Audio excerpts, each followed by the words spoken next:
CRIMEZ.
CRIMEZ.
CRIMEZ.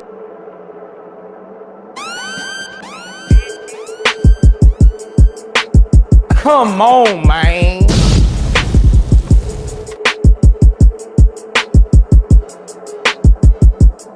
I said he pull crime, can't compete with your crime, slow crime, floor crime, can't compete with war crime. Said he pull crime,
Babylon and generation P8. With clean sense, uncommon, can you see straight? Freeze frames by the block in the deep state, deep fake DNA. I'm mobbing with the think tank. We on the block with the guards where the beats done. What makes it loud for a law, get your beat stung. Freeze frame, make it hard for bombers roll through. That hating energy get barbecue beef bump. You work a third of the day to get the shame. Yeah, we got just like the murderers and rapists that you claim. And you climb, so we burn a little sage, then we raid in your spot. Now, let me get your motherfucking ass down. What that motherfucking dope at? Fuck, nigga. Pull crime, pull crime, pull crime, slow crime, slow crime, pull crime, pull crime. Said he pull crime, pull crime, pull crime, slow crime, slow crime, pull crime, pull crime. Said he pull crime, pull crime, pull crime, slow crime, slow crime, pull crime, pull crime. Said he pull crime, pull crime, pull crime, slow crime, slow crime, pull crime. Hey, my nigga, I ain't hating. And my nigga, I ain't lazy. But I know everything that they got come from slaves. So why you tryna give me occupation? My nigga, I ain't hating. Nah. And my nigga, I ain't lazy. But I know hoagies and some cold-blooded killers. Rape and thieves. So why should I be patient? I said he pull crime, pull crime, pull crime, slow crime, slow crime, pull crime, pull crime. Said he pull crime, pull crime, pull crime, slow crime, slow crime, pull crime, pull crime. Sit your $5 ass down before I make change. Pull crime, slow crime, slow crime, pull crime, pull crime. Said he pull crime, pull crime, pull crime, slow crime, slow crime, pull crime, pull crime. And my nigga, I ain't hating. And my nigga, I ain't lazy. But I know everything that they got come from slaves. So why you tryna get me occupation? My nigga, I ain't hating. Nah. And my nigga, I ain't lazy. But I know hoagies and some cold-blooded killers. Rape and thieves. So why should I be patient? Warning. The Federal Communications Commission has determined the following content to be emotionally harmful. Snowflakes should not view this content under any circumstances, even if supervised by a G.I. Joe, Navy SEALs, Army vet, or someone with good common sense. The views and opinions expressed, including the depictions of persons of color, corrupt politicians, white people with or without a tan, haters, who have yet to brush their teeth typing angrily in the comment section with hot breath syndrome, do not reflect any official policy or position of the U.S. government. This program contains graphic language, dark comedy, unique intelligence, creativity, a high credit score, and high blood pressure when triggered. This program has also been accused of racism, violence, misogyny, mansogyny, feminism, Nitaoism, defacement of celebrities, and of course, being a bully. Welcome to Thought Crimes.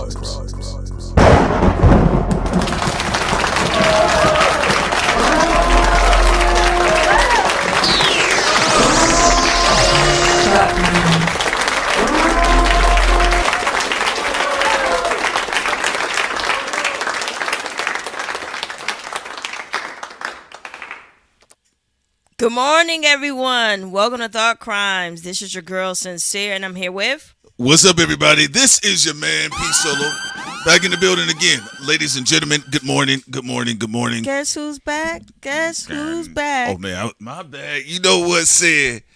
I thought you was going into the Eminem category. No. All right, I had no idea she was going to do Christian Mace. Yeah, no hate towards welcome back. Now Betha's back. Right? So, hey, New Yorkers, y'all still cutting up. It's the great Civil War of New York. Still going on right now. We're going to be talking about that as well. And of course, Sam, you want to go through some of the subjects, love. Let's go. Let's make this happen. So Sam Altman. Let's get to the money. Sam Altman talking about Make-A-Wish Foundation through AI, artificial intelligence. Ellen's son is out here cutting up. The guy who allegedly killed someone and allegedly raped his sister. Again, Whoa. these are all allegations. Sammy, calm down, buddy. He said, we will help humanity first with the wishes that we have from the demon realm. And through those wishes, he said, we will make sure the first wishes will be for humanity. He sounds very weird. Also, the second thing that we will be talking about is Jared Leto. He is box office poison. And he's also being accused, once again, of sexually assaulting women. 4 women have come out. We'll see if WME will keep losing money on Jared Leto, on their sugar baby. So we're going to be paying attention to that. And, of course, y'all see what we have in the title. So the off-title subjects that are not within the title, though, Sam Altman. Where you want to go with that? You want to play the clip for them? Wait a minute. Okay, you also got 38SPESH in the title. What's going on with him? He put out a video. We finally going to talk about it. It was funny. It was comedic. Oh, you want us to do a review of the video? Yeah, we just talking about the video. All right then, Sid. Okay. Let's set this one up. Don't be acting geriatric No, now. I'm not. Sid, you set this one up. Why in the video? See, you set this up. I gotta see where the black woman going. That's all I'm trying to see. Got Gumby up there. I'm like, okay, Sid, so where we going with it today? All right, so let's go to Sam Control Alt Deleteman, and his face looks bloated here. Man, what's going on? It always look bloated at the bottom, though. He like a little saggy dog in the face. All right. So anyway, Sam Altman is going to be talking about Make-A-Wish Foundation, and for a lot of these technocrats, it's to get rid of humans. Okay. So, I mean, yeah, they're going to market to you that, hey, you guys can make a wish, but we've already made our wish. It's for you all to die. All right? So let's go ahead and talk about this real quick. Let's run this little clip and see what Sam Altman has to say about the Wish Foundation. What we need to explain to the world. Number 1, we are close to creating a genie that can grant any wish. Number 2, we are going to make sure that our first wishes broadly benefit humanity, and that we kind of get the world to a place where a lot more people get to have a lot more wishes. And number 3, the space of what you can wish for is incredibly big and creative, and it'll be quite exciting to like figure that out with real sort of human values and preferences. But I think there's a fourth thing too, which is exactly that. You start making these wishes, the computer grants them, and then you're like, I didn't think that was going to work. This is what we call a crack dealer. This is what we call a hustler, a scammer, a crack dealer. Bro. He's already started his First bullshit. of all, that background is not real. Let's talk about that, y'all. That background is not real. That is GPT. Did he make a wish for that employee to disappear? Yeah. Is that's what he's talking about? That's his wish to humanity? Did he wish for that? Them ugly chairs. Nothing in that space is real. The host ain't even real. Y'all got to be careful with all of this. So, as per usual, I know people think in this era, oh, this is so new, but historically seeing, there's a lot of humans that have wanted to play God. Yes. And so he said... the Tower of Babel. Yeah. And he's talking about a wish, a genie. I wonder if the genie's black. Well, genies do come from the Middle East and parts of Africa, yes. Yeah. You saw they had Idris Elba in one. I know. That too. You saw that? Let's wait. Now, this is going to go into a fucked up situation. You know what? Who did you trap? That's what I'm trying to figure out. To turn these wishes into a reality, because... Is it Benjamin Banneker? Genies are trapped. Yeah. I mean, is this some Black Mirror shit? That's what I want to know. He going to trap spirits and souls. He said, we got a genie. And force them to give people wishes to come true. Now, I know he told that other white man with the kale between his teeth off camera was really a nigga. It's not a genie. It's really a nigga. It's a nigga. We trap niggas. They think they die. They think we kill them for nothing, but we've been trapping them and putting them in GPT. Yeah, Jupiter talk about like Anthropic. Shaq was a genie too. Yeah, Shaq was a big old genie. Was it Shazam? What? Kazam. Yeah, because there's Shazam. And then it's Kazam. Yeah, now Kazam. Listen, let's be real. Make a wish. He had the little white kid. Give me some waffles. Waffles, kid. You can cure AIDS. Anything. Well, these are Sam Altman wishes. Yeah, that is true. So Yeah. he say he will wish for humanity, Yeah. and everybody else can have their selfish wishes. Nah, that hunchback want to kill humanity. If I had one wish, wish. you would be my boo. Promise to ladies. love you. People are gonna be doing dumb wishes. Let's talk to the genie, y'all. Hey, yo, chat, what's going on, y'all? Shouts out to Brandy. Yo, Ray J, I just want to say, Yeah. like, I got one wish. I wish my bitch would listen. You know. All right. You know, if I had one wish. Yo, I gotta say, bro, my favorite song from you. Delete a bitch. What? Yeah, baby. That's what the new song is called. Delete a bitch. What the fuck is a delete a bitch? If I had one wish, it would be to get rid of that bitch. Hey, man, listen. You know, One wish, one I wish. mean, come on now. Because y'all got to understand, some of the biggest dope dealers right now in the world is in Silicon Valley. Now, this is the space that Sin and I, we watch. You know, now, Sam Altman know damn well, first of all, whoever souls he got trapped in that black box, that, you know, this is going to be a hustle, it's a scam. You think he partnered up with Elon's chip? I was Like, about to say you think the humans that have chips Yeah. that have taken the experiment, the Belko experiment from Elon Musk, are the people who are going to be granting these wishes? This is all of the missing black people. That's what I believe. Yeah, because while all these black people disappearing, and here they come with the AI. All right? So you got to be careful with that. But yeah, Sam Altman has definitely, look, they have an interconnected global front. So back in the day when you had old corrupt Lyndon LaRouche and the LaRouche Pack come out and talk about global governance and Brzezinski. So those are the old grand wizards. But they don't know how to use computers. So their grandsons right now are running everything. All right? They're running everything. And it's a criminal trade. It's a criminal organization. You know, you got a bit of a, I call it a Chipotle civil war. Okay? So you got like, frenemies, yeah, you got people that are like fighting each other, but working together. Yeah, and then you got like, you know, white progressives that are also trying to get rid of AIPAC, Israel, and AI. So you got that kind of going on right now. Well, there's a fight for AI because artificial intelligence is a big umbrella. It's not just what you see with the fight in the music industry or the movie industry. No, it's all over. It's everywhere. Many of us already use artificial intelligence. Most of the world right now is already using artificial intelligence. It's in some of your sex toys. But that is true, actually, I'm too. going to be honest with you. But the point is to prevent anything unethical to take place, like what we talk about with the AI data centers, or when we're talking about, you know, drones being used to enforce unconstitutional laws or dictatorship over people's human rights.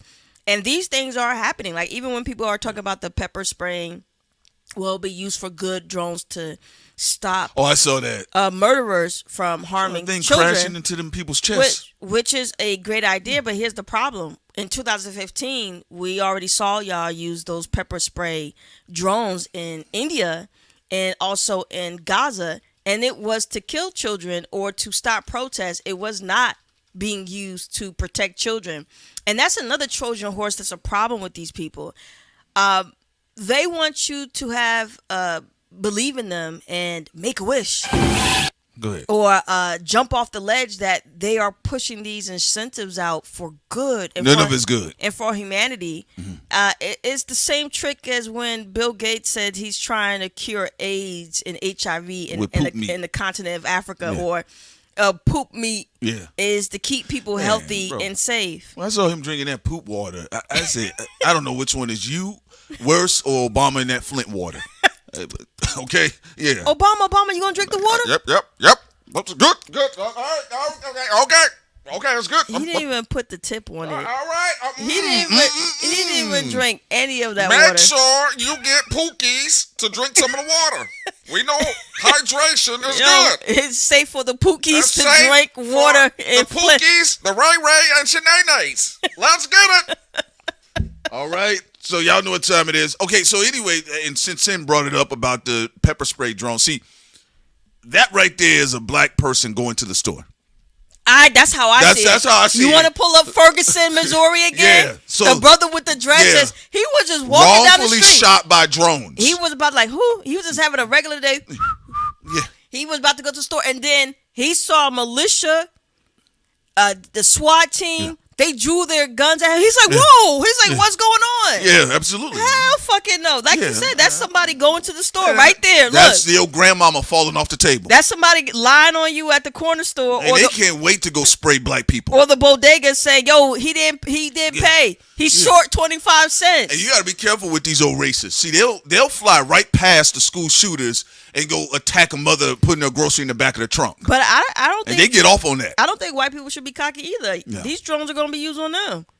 And they're going to have white people who get out of line on some Minority Report. They're going to be stuck in them artificial intelligence beautiful? Data centers that are going to be making people their wishes. You know what's beautiful about when the racist white people get attacked? Let me tell you why. What's hilarious about that? Because you're white, it won't get reported on. Yeah, because at least they can exploit or make money off of like dead black folks, dead niggas. Like they can do charity funds, events, they can get crowdcasts going. You know, white people be getting gunned down by the cops too, but they white. Don't nobody report on it because that's not the stereotype that goes on. So yeah, here they go. They said schools are using pepper spraying drones to help combat active shooters. Now, he don't got no arms. My whole Look thing at them is, lying already. Does the technology, can it be used for that? Yes. But they won't. But they won't. They won't. And they already did. We've already seen in other countries the technology in 2015, 2016. Used on babies. Used in Gaza, used in India. We have. So now all of a sudden, let me get this straight. We're supposed to believe you're going to use this for what y'all claim it is. After you've used it on innocent people, now we must believe you that it's going to work on against actual people who are evil trying to kill kids. Yeah. You know? And technically, they're not even solving how this whole energy first started. Because, okay, we got Columbine, and it started a trend, and people just started coming to school slaughtering Well, it kids. started off with the postal, going quote-unquote postal in the 80s and the 90s. Yeah, Then it branched off into schools. Question, what happened beforehand? Why is this a big thing now? Because they denied reparations. I mean, come on, let's be real. They keep dancing around all this stuff. They got all these angry folks out here. We know damn well this ain't going to be used for what they claim it's going to be used for. This is what they do. They're going to be posted up outside of Winn-Dixie and Piggly Wiggly, gunning down innocent black folks. They created the problem, and now their solution is more violence. Dope dealers. Trap house. Bandos. Jen, I also agree. I know even though people believe in the whole dumbing down of kids because, they can't read and all that, but children are very fucking smart. And them drones are already getting hacked. The Gen Zers and the Alpha, whether they can read or not, they're fucking great at tech. And they will hack into some drones. They've been hacking into shit. That's all they've been doing. They've been scamming on Elon. They're hacking movies. Yeah. They're hacking video games right now. They're hacking music. Credit cards, bank accounts. And also for the people who don't realize, also... You saw what they did on YouTube with Drake, Kendrick, and Playboy Cardi? Even during the millennial class. Right. Remember, the millennial hackers, they hack into certain government offices. And also, they actually canceled a lot of debt for people with their mortgages. So for anybody who ever say that hackers don't do nothing good, go back and look at the March on Wall Street, which is why a lot of the politicians wanted that shit to end, because you did have hackers that were like, helping the average person. But go ahead, Prince. We have a super chat. Shouts out to Victory Status in the chat. We appreciate you so much. And Victory Status says here, some of the stuff they used in the overseas deployment, yes, absolutely. And I just had to park it right there. After 2001, of course, 9/11, Afghanistan, and that whole situation, a lot of the soldiers that came back that did up to 5 and 6 tours, which had never been done in U.S. history, a lot of them ended up joining the force. And in fact, some police officers were exclusively sought out that did multiple duties and tours, right? That's why a lot of times, even though shootings have been occurring, wrongful death shootings, you go back to Yusef Hawkins, right? It's always been around, right? But I actually saw it exponentially have a spike after people was coming back, from the Afghan tours. So absolutely, yes. So you said, yeah, with the overseas deployment, this is a newer version of bringing the war home. We used facial in Afghanistan. Okay. Yeah, okay, I get what you're saying. Yeah, so we appreciate you so much. And yes, that is absolutely correct. And no, when I saw this, I know that doll represented black folks. That's really what they can't wait to use this tech on. And if you see some of the Pentagon surveillance footage that was released of what they've done in other countries, and you can find it online too, like they're literally just mowing down children, they're blowing up schools, they're acting like crackheads. They want to use it on everybody. It's like what we saw with the Epstein files. Yeah. Everybody, they violate everybody. They violating white children, trafficking them around the world. They're killing and violating children in Gaza. They killing and violating black children in the United States. The sell though to American citizens is that we're just going to use it on the black criminals. Or it's always like a group they say they're going to use it on. It's for everybody. It's for everybody. The military-industrial complex is a free sample. Is here to stay right now, and that's why the smart people are fighting back. I understand some people think comply, join the club. Here's the problem: when you even look at a lot of the books that were just written by amazing authors, and even people who were ahead of their time in politics, they talked about how even a lot of times people who did join the club eventually got screwed over as well. You don't know, maybe you don't give up a certain technology when they want you to, and then you get in sabotage or, whatever reason. Even if we talk about fictional tales like Minority Report, he was their best, soldier out there selling the best product slave. Yes. He was the best slave. Of basically, arresting people with no due process. You're guilty because of premeditated, and even though it didn't happen yet, right? And then he became the scapegoat, and they trying to lock him up too. So keep that in mind too, Sin. Remember though, Colin Farrell, he got double crossed in the film too. He actually got killed in the movie. Yeah. So the whole thing is, people think, oh, all I'm gonna do is just I'm gonna lick the nuts and I'll play along and comply. Bitch, you complying doesn't mean that you're safe. You still may be put on the altar to be sacrificed for one wish, Sam Altman as well. Come on. Well, the reason why a lot of people do typically understand that. They're just like, I can't find no other way. I can't. Well, there's a wrestling of morals, right? So some people get it, and then some people are just dumb as a box of rocks, all right? But some people are like, well, I got to get paid. I'm gonna make some money. I got to get paid, right?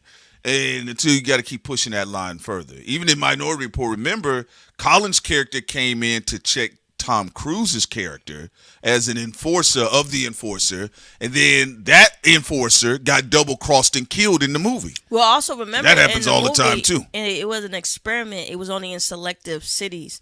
It wasn't even universal. That's what we're seeing right now. Okay, these things, experiments in Gaza, quiet experiments to black people and poor white people, quiet experiments in other foreign lands. They're testing the waters before it goes mainstream. You saw it even in the film in The Purge, which I love the first Purge. The first Purge is the best Purge. And you saw I'm talking the prequel. Staten Island. They did the experiment there first, and they wanted shut off the island. The experiment to be successful, so then it could be mainstream. Yeah. Right now, they're trying to find how can we make certain things mainstream. Even going back to what we've been talking about, where you got to be careful with the algorithm. They're trying to make you alter your brain so you can believe things are true that isn't. We always talk about the gender wars bullshit. That's why I like it's the gender war is so goofy, it doesn't even make any sense. It's a very simple thing. You either know how to date by knowing who you are, know yourself, be confident, or you just make bad choices and now you're trying to blame other people. But then on top of that, bots have learned the behavior from small samples, and some people are getting paid by having their little bots be online instigating gender wars. You see, even on X, sometimes it'd be a dumbass post. Sometimes it don't even be true. They be like, oh, this woman did this to this guy. It has like 20 million views. It's a bot.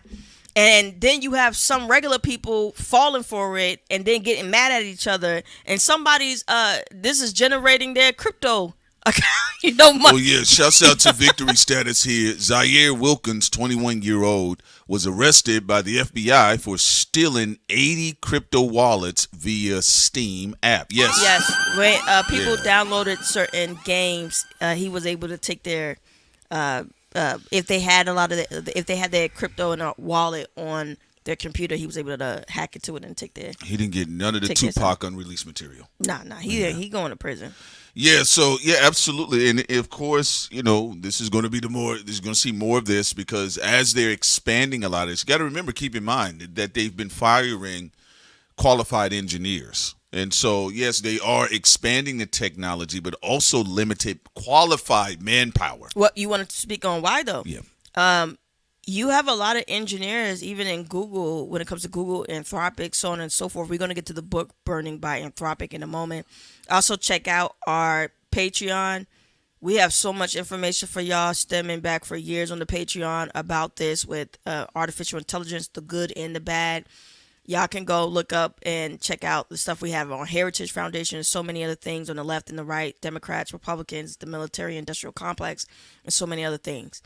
But getting back to this, Prince, when we're talking about these engineers and why they're short-staffed, we ran into a lot of brilliant minds in technology, engineers and all that with artificial intelligence. And the reason why they usually get fired or quit is because there's something that just is atrocious that goes against their moral fiber or go against their ethics. I mean, we saw that even when we was traveling. Homeboy was like, hyped up on his laptop saying, yeah, they thought they was gonna fuck me over. He was like in the back channels oh my goodness. of the software. He said, I happened to be sitting next to the guy, and I did ask him, was he using Anthropic, because that's what it looked like, and he said yes. And to Sin's point, he was bragging that he ripped the company off because of what they did to him.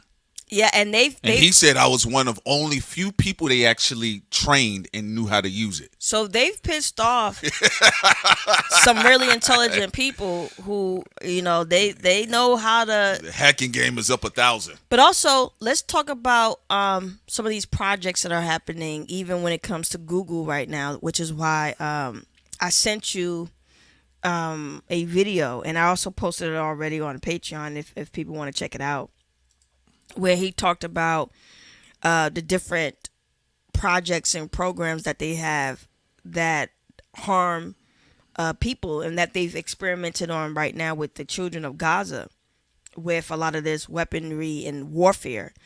And they do it in many other countries too that are quote unquote off the books too, by the way. So this has been going on for a long. It's actually, this experiment in other countries has been going on for like hundreds of years. I know people think it's just a movie, but remember in Eastern Europe with Hostel? Yes. They was getting chopped up. Look, there's some evil motherfuckers in this world. I don't know if people really think they don't be like them dark ass clubs where they be doing weird shit like that. You randomly hear about it when you hear some of the tales coming out of South Africa, where you have wealthy white South Africans hunting down poor black South Africans. It happened in Bosnia, and they do this on purpose. And it's not just Africa; like it's globally too. It's part of the trafficking trade. Yeah, in Bosnia, it was talking about hunting and killing people, but I'm gonna play this with also with Amazon as well.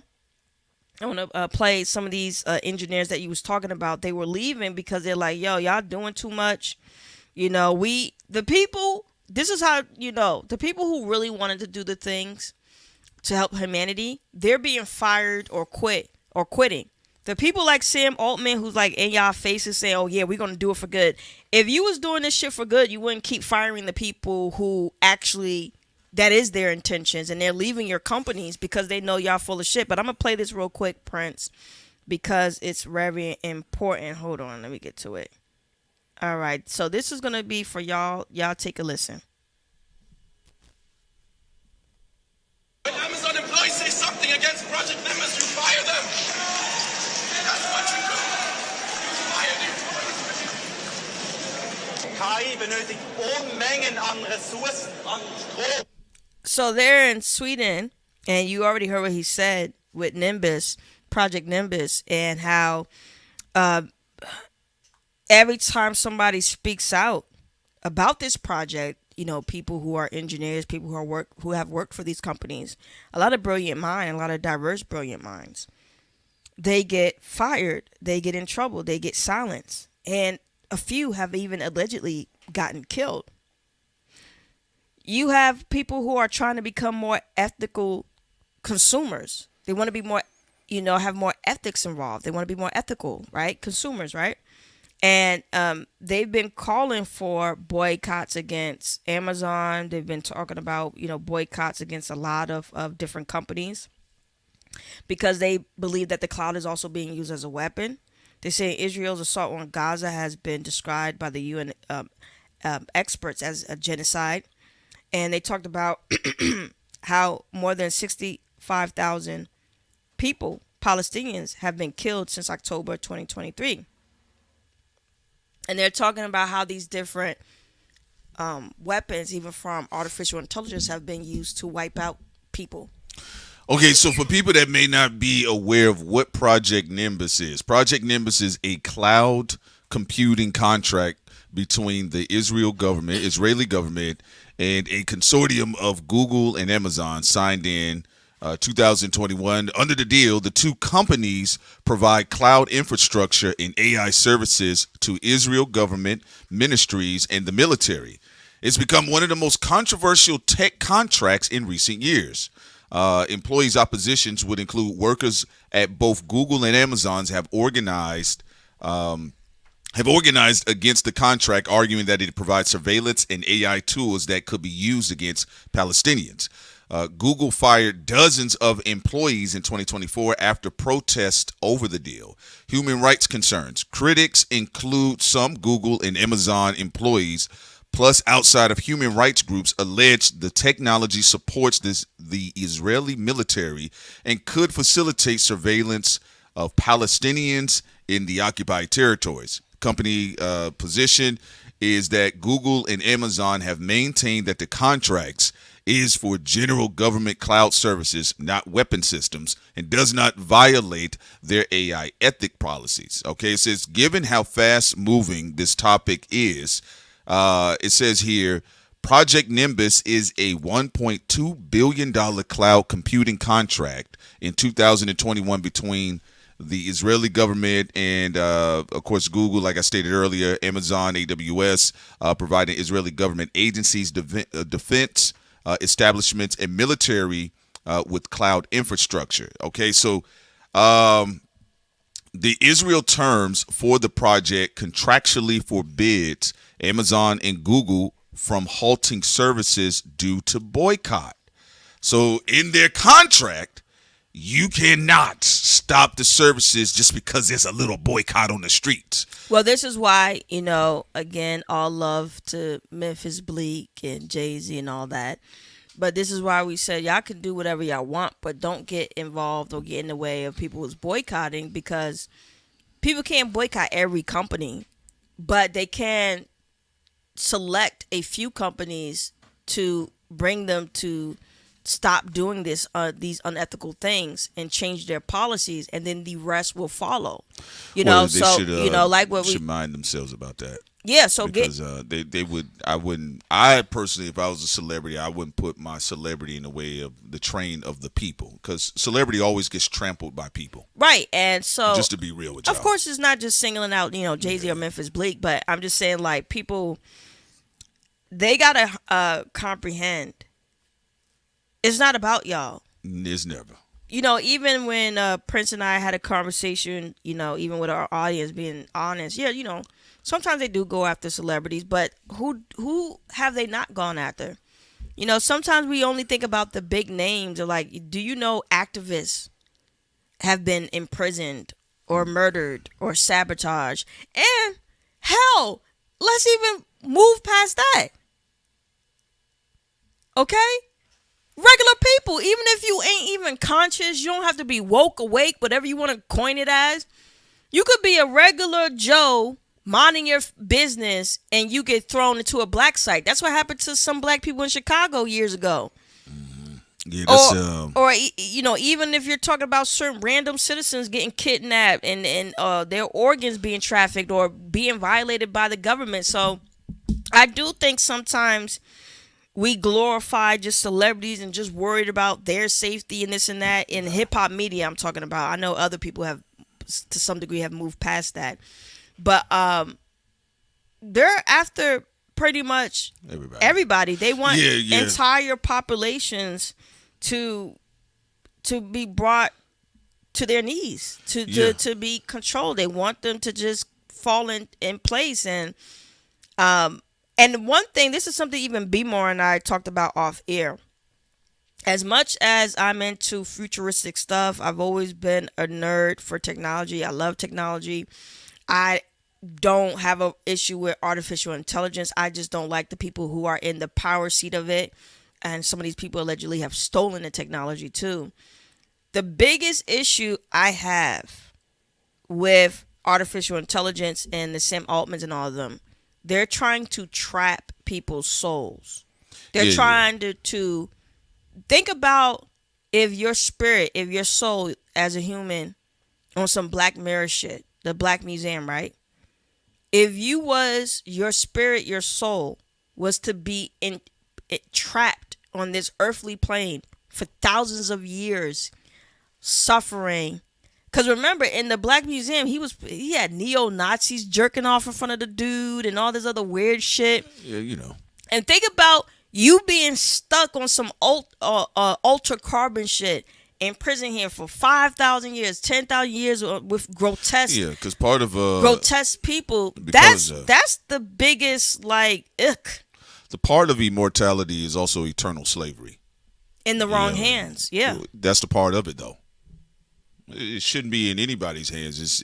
What they want to do is soul trap you. That's why they keep you constantly working. They're doing it in the physical realm. Some folks don't have time. They don't have time to catch a break for anything because they're soul trapping in this plane. That's why you hear people always working themselves to death. So if they can go ahead and slap some technology on top of it, put in some occultism, get some of the books, have it scanned by Anthropic'S, and then burn the books, get rid of the binders and all this other type of stuff. Knowledge is power. This is what they're going to be doing right now. I want to finish the rest of this up here because they says, listen to this. Israel's terms for the project contractually forbids Amazon and Google from halting services due to boycott pressure.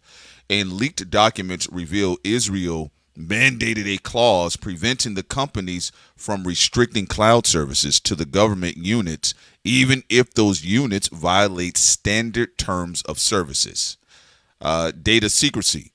A separate clause reportedly obliges the company to secretly notify Israel if a foreign court orders them to hand over the country's data, effectively sidestepping their normal legal obligations. Hey, man. Sin and I told you all that there were other projects that were supposed to be rolling out after Project 2025. So you guys got to understand, even, there are people that are talking about Israel and Gaza, but then there's people that are going into the other territories because they feel like I have the free range to do this. And we told you guys that all of that data is being harvested and collected. Yeah, because at some point in time, Nick Fuentes and all of them are going to go away as honeypot traps, social media honeypots. They are a creation from the state. Yeah, and so after you get motivated to get out there and talk crazy like they talk, and you don't have their privilege, a couple years with certain projects in action, it's going to be making it hard for you to move through the subscription era of life because they want to have you have a subscription to everything. In fact, I don't know if you guys saw recently, one of the guys, he had a new Bronco and he missed a payment. He didn't do it on purpose. He just forgot. And he wasn't able to start his truck back up again. Oh, yeah. Everybody is going to be shut down where you won't be able to do anything if you have bad credit or you miss payments. And also, I don't think people understand the beauty to, and this is just talk about in occult circles, death is freeing.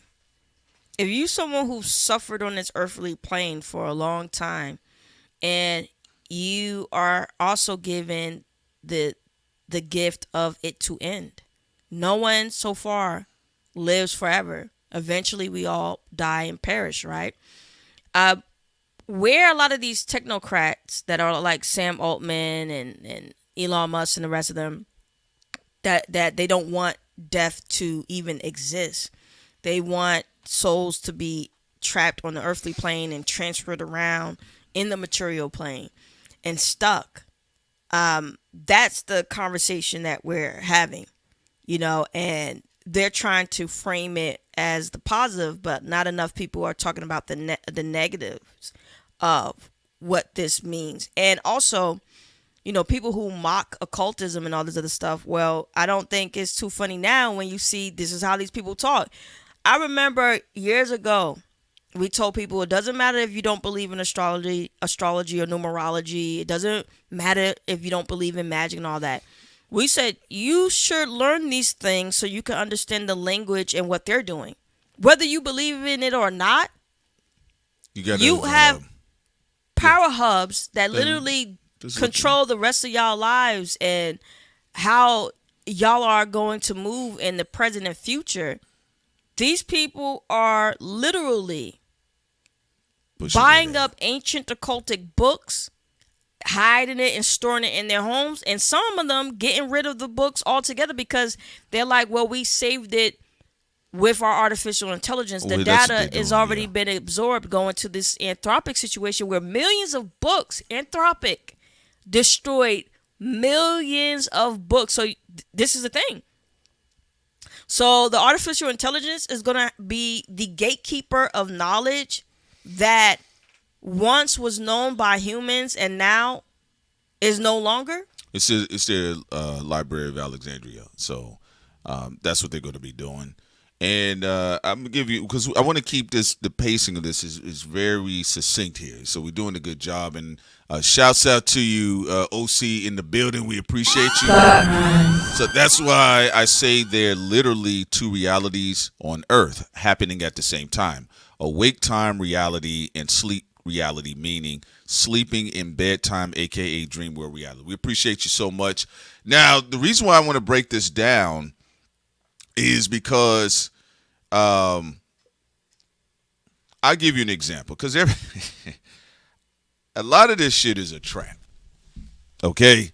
And, sitting down, we say, look, we can have fun, but also at the same time, we can look at this from an eagle eye perspective. Okay? There are movements that naturally happen, and then there are things that are allowed to happen. And every new era, just like what we saw with BLM, I'll give you an example, right?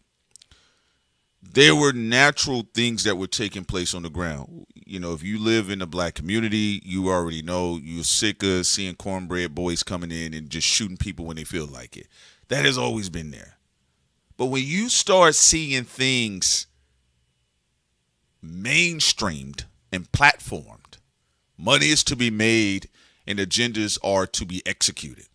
I'll give you an example. So they barely had a chance to talk about Project 2025 because, let's be real, both parties are in on it. Okay? The only time I saw it on public mainstream put in people's faces was on BET.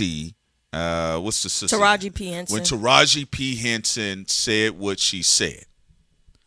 Outside of that, yeah, you had some people mention it here and there on CNN, but that was about it. Now, after Project 2025, I want y'all to pay attention to this. This is Project Esther. Says here is a blueprint released by the Heritage Foundation in October of 2024. Now, this is supposed to come after Project 2025. This is framed as a national strategy to combat anti-Semitism. It's on the Patreon, everybody. Right? Check it out. And again, I'll post more of it, but here it is. In practice, the initiatives serve as a highly targeted playbook aimed at suppressing and dismantling the pro-Palestinian movement in the United States. Now, remember what we said, what we told you all, and I seen some of us out there too, because I know, some of the other goofies get out there and we want to, like, man, I want to be goofy too. All right, that's fine. But not at the expense of your legacy and future. So when you see them roll Nick Fuentes, ladies and gentlemen, Nick Fuentes is state sponsored. Laura Loomer, State sponsored. all of them. So Anyone who came from PragerU, Daily Wire, like, okay, why are the biggest voices that are here to criticize Israel, which is good. You should criticize Israel. Even the Israeli people are criticizing Israel. But why were y'all all raised on the farm of those platforms?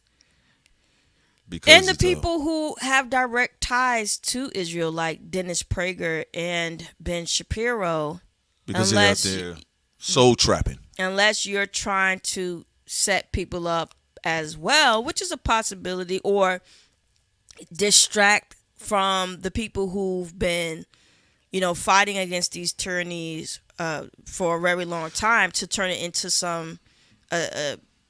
turn it into the Truman Show. Core promise and core premise, and that's a great point, saying the project reframes the pro-Palestinian movement, including anti-Zionist, progressives, and some Jewish organizations, as a coordinated Hamas support network, HSN. Again, folks,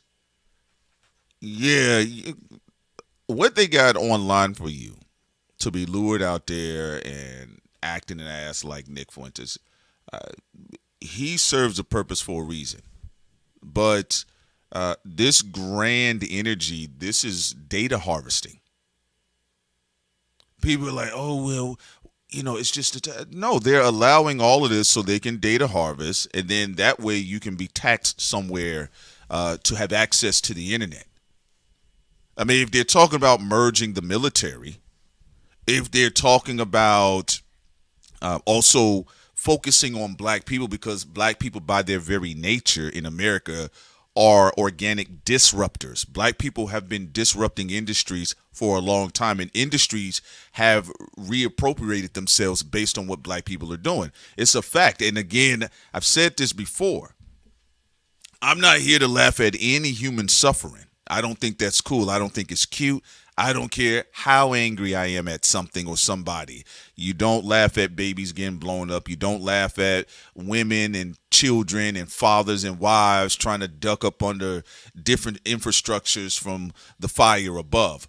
But at the same time, you would be a fool to not believe that Andrew Tate, Nick Fuentes, and even in the black spaces, all of these people were given unmitigated reign to trap your stupid ass so you could come outside and talk crazy too. And also, when so it's harvesting, it's data harvesting. Also, when we mean by talking crazy is not talking out against the Israel and the U.S. government. That's not talking crazy. That's not what we're talking about. We're talking about people who we turning this into the Jerry Springer. They turn it into this weird, bizarre chicken head shit. And it's like a play on, it's double speak. Mm-hmm. How are you, the Tate brothers are against trafficking, when at one time they said they were fans of Jeffrey Epstein and he didn't do anything wrong. Nick wore Jeffrey Epstein's sweater.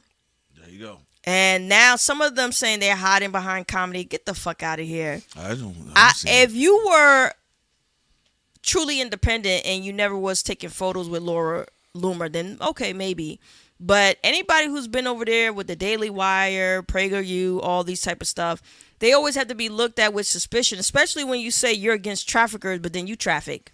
That's why, like, when people do that type of shit, I'm quickly like, I'm not in this loop. I mean, how can you say you're against trafficking or you're speaking about the Matrix, Bugattis, and all this other shit, but you're a trafficker yourself, or you're also a part of this market and you was groomed in this market, so you can't be believed. Well, yeah, and so you want to keep this in mind. Notice what American Heritage is saying. You can be anti-black. We're going to fight anti-Semitism, and we're going to make sure we are pro-white. And this is why you're seeing the talking points emerge through the progressives. It's emerging through the DNC, and it's emerging through the Republicans, and, of course, MAGA. Folks, for them, everybody's open for business, except with black folks in America. So I see a lot of us joining these little groups supporting Nick Fuentes. The stupid rappers are over there. They like to see, well, I'm cool. I look at Nick as a comedian and all this other type of stuff. And you're continuing to be X'd out of your own markets that you actually created for yourselves. And that has been happening for a long time. So for those people that, you know, they're doing this rope-a-dope trick, look at Nick Fuentes. He's all over the place. He's all over the place. One minute he's crying about Israel. The next minute he's talking about, well, let's do business with the Democrats. The next minute he don't have a problem with black people. The next minute he's sitting down in Hunter Biden's face talking about, well, we all know who committed the crime. Ladies and gentlemen, that is an agent of chaos that here is just to stir up the fishes in the direction that he's supposed to do it. Right, and that's a lot of them that were groomed on the farm, the Ben Shapiro farm. Yep. They're doing exactly what they have been. There's Trojan horses everywhere. Yeah, they are. There's Trojan horses everywhere, and their whole point is to infect everyone like a virus. Radicalize people. And also in the wrong direction. Healthy movements getting sick from within, where splinter cells can be deployed at any time, in any given moment. You saw that recently, Sam, with even with aspects of not necessarily DSA, maybe some of the people that have similar points, but they just don't associate themselves with that. And then you saw them put another puppet forward where he said, well, black leadership is defanging the whites on the left. And no, it's not. Yeah, but do you get what I'm saying? And that's Yeah. that's what we're talking about. When you start seeing those like bizarre, it's coming from a think tank. There you go, out And of when nowhere. Think tanks, they repeat the same shit over and over again. And as for where people should be focused on is being priced out. Look, the people in power, they know that with human mind that other people can compete. They know there's people out there who are great hackers, people who are great inventors. So you see, with the software and with the materials to create artificial intelligence, they're going to try to price people out so they can't create their own shit with raw materials. This is something that people need to keep in mind as well. Very important. Shouts out to Love Wisdom, man. Love Wisdom, long time, man. What happened? Shouts out to Love Wisdom. She's been here from almost the beginning. She pops in and out. Shouts out to fellow Scorpio, so she does what she does. So hey, Love Wisdom, I be seeing you all over Threads and Instagram, but she says here, a word is preach. Shouts out to you, man. Well, lady, you know, shouts out to Love Wisdom. But anyway, yeah, you know, it's just what it is. Sitting on, like we said, is we're not just saying about quote unquote being careful in hip hop. You have to be wise with all of the media and even research the stuff we tell you. Like, we'll put links in articles. You don't have to take our word for it like LeVar Burton. But I do implore people to do research because go to the source material. Yeah, you go to the source material because you make up your own mind. You have to be wise because you're going to have to be managed. You're going to have to manage your consciousness that you're not sucked into random group movements that end up being pointless and painful for you down the line. Oh yeah, we've ejected ourselves out of a lot of movements. Like, don't fucking bother us, whether it's in hip hop or politics. Don't bother us if you're on bullshit. Also, Queen said, yeah, what is going on with Democrats and DSA? Well, some Democrats, corporate Democrats, don't want to go too much into the socialism bag. And then others say we should go full into socialism and a few communism. And then there's also the debate and conversation that some DSA members are being really weird because some of them are like all the way making sense. Like, oh yeah, of course, socialism, that includes reparations. Like, I mean, come on, what are we talking about? But then there's another half of DSA that's like looking think tankish. Race. The reparations is weird and we shouldn't do that. Even some black ones in DSA who's repeating the same talking points as the white ones. Yeah. Man, would you get the fuck out of here? If you're saying you for all these different goodies. Except if you black, get back. Reparations. You must be smoking crack. How the fuck are you even supposed to be for socialism and all this other shit, but then you have a problem with reparations? You have a problem with black people. Yeah, that don't even make any sense. And if you're DSA and you got an issue with bringing up black issues, then fuck out of here. Well, y'all gotta understand they really want to bring in the fifth or sixth right, wherever you stand on it, through fundamentally white Christian nationalism, or white nationalist adjacent, basically a white ethno state, and those people that are white complacent, white adjacent, and we're talking about through different groups. And again, that's not me having an indictment on all white folks. I'm just telling you what's being sold through politics. That's how Orange Man got to the White House. Also, shouts out to the crew guy. We appreciate you so much. Top of it, TCZ, La Familia. We appreciate you so much. Joe, Yeah. when you gonna have your own brand of mushroom coffee? Yeah. So. Yeah, so it is what it is, but yeah, that's what's going on with DSA. There's some jousting going on in the political punditry space. They're having their own little civil war. They're really kind of vying for power to see who's going to be the Bill O'Reilly for that space. And then once they have that set market, then they will roll forward with their agenda. But again, if you kind of notice, most of these people just want to really get to the White House. They're not really talking about anything that pertains to the average American citizen. I think they just want goodies to be a cheerleader for their quarterback being in the White House. I mean, this is why also hip hop media is suffering a lot too. Yeah, by the way, most platforms are not talking about these projects. Most platforms are stuck playing, bodyguard or a gatekeeper for a celebrity rapper who may be here tomorrow, may not be. And that's the entire existence that they have. Line. Instead of, yes, we are about hip hop, but damn, I mean, you don't want to come up for air? Come up for air. Yeah, the people getting in arguments about, so-and-so didn't date this bitch. What you talk about? My nigga can date whatever bitch he wants. I'm like, yeah, wow. I mean, this is the most important things in your lives, I guess. It's a good hustle. We're really in the Matrix. The Bugattis. Yeah, so now to Anthropic, like Sim brought up in an excellent manner here.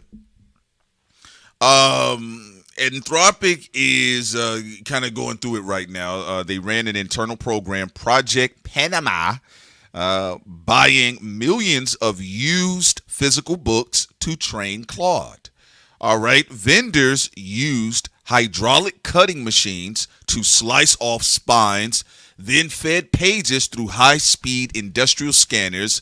The leftover paper was typically recycled and discarded. Now, for those people that don't understand, there are people that have been trying to get their hands on industrial scanners, and they're saying, I cannot. Again, the AI boys are in the building. So if you are trying to buy chips, if you are trying to buy processors, if you're trying to buy DDR, RAM, good luck on that one. And these are the things that Prince and I, spend a lot of money on because of, the type of content and stuff we create. The AI boys are in the building. I mean, they really trying to make it hard on people's pockets. Pricing out the market because, if you're trying to get some RAM, even at, 16 gigs, it's like $309 now, which is ridiculous. But anyway, so I just wanted to put that out there, even with industrial scanners, because some people I know have been trying to get their hands on some, and they kind of been priced out of the market right now. Also, Black McBain said Google already did this. I saw the machine at Google HQ in 2011. Yeah. Well, here's the thing. They did have somebody on the team from Google, and Turvey, what's his name? Mm-hmm. And it still happened, and Google was able to do this successfully where they allege, none of the books were destroyed. And a lot of the original creators of these books said, their books were returned back to the libraries and different things like that. Even though Anthropic worked with someone from Google, they still decided to be lazy and just started destroying these books. And after they got what they needed out of them, they weren't careful with it, like Google, a partnership with libraries and other institutions they work with to train their AI. Anthropic taking a shortcut, even with an advisor on the team from Google, is pretty interesting. The route that they decided to take. No, lovely points. Lovely points. Corey says GPUs are going up again as well. Yeah, absolutely. You know, I know Ariel Smoke, he was asking some questions. I said, look, if you see a deal, get on it, you know, because I know people are waiting for, you know, these items to drop. I said, they're not dropping. They're not dropping, all right? You know, there's some other techniques you could do, but I don't feel like saying them on the air right now, but y'all can holler at me later. Well, right now, knowledge and power is in power right now, so you could any information like that, just put it on Patreon. The lawsuit, authors sued in Bart versus Anthropic, arguing the destruction violates copyright. All right, the ruling in June 2025, Judge William, I believe his name is Alsup, Judge William Alsup, ruled the practice was fair usage. Now, here's the trick. Since the physical copy was being destroyed and replaced by a digital copy. Now, I'm going to pause right there because I got to say something to that. If you remember when you was a teenager and you participated in the P2P, peer-to-peer culture, what did the FBI tell you? That was illegal. I don't care that you took the CD of Nas's Illmatic, ripped it, and broke the CD in half. You made a digital copy and you sent it to a friend. They said illegal. Well, they also saying where they're getting in trouble is because they destroyed the original material. So that's why the lawsuits are going through. The judge said that it was fair use since the physical copy was destroyed and being replaced by a digital copy. So, and that it wasn't shared externally, giving them the right to gatekeep books that were otherwise out on the market. This is what Sin and I were talking about. I don't see this sticking because getting rid of that secondhand culture too. Anthropic got in trouble last time with writers for doing something similar, and they lost. They had to pay $1.7 billion to the writers. $1.5 billion, yeah. And well, you know what? And some of the writers didn't even take it. Some of them have their own individual lawsuits that is still, I think, plaguing Anthropic right now. So it's an interesting decision. But yeah, like you were saying, like the lawsuit against Fanatics and the NFL and stuff, they're trying to get rid of the independent scene and also people being able to resell, the resell culture as well. They're trying to get rid of because they want people on the bread lines. Remember, they have to create a problem in order for the U.S. government to give somebody a $2,000 check at the end of each month. See? There got to be an issue. How about this? We make it so hard for people to make money that they're going to have to be on the bread lines. Well, they want to middleman you to death. They want to subscription middleman you. us? Yeah. Middleman us? Middleman. All right? They want to middleman you and littleman you to death.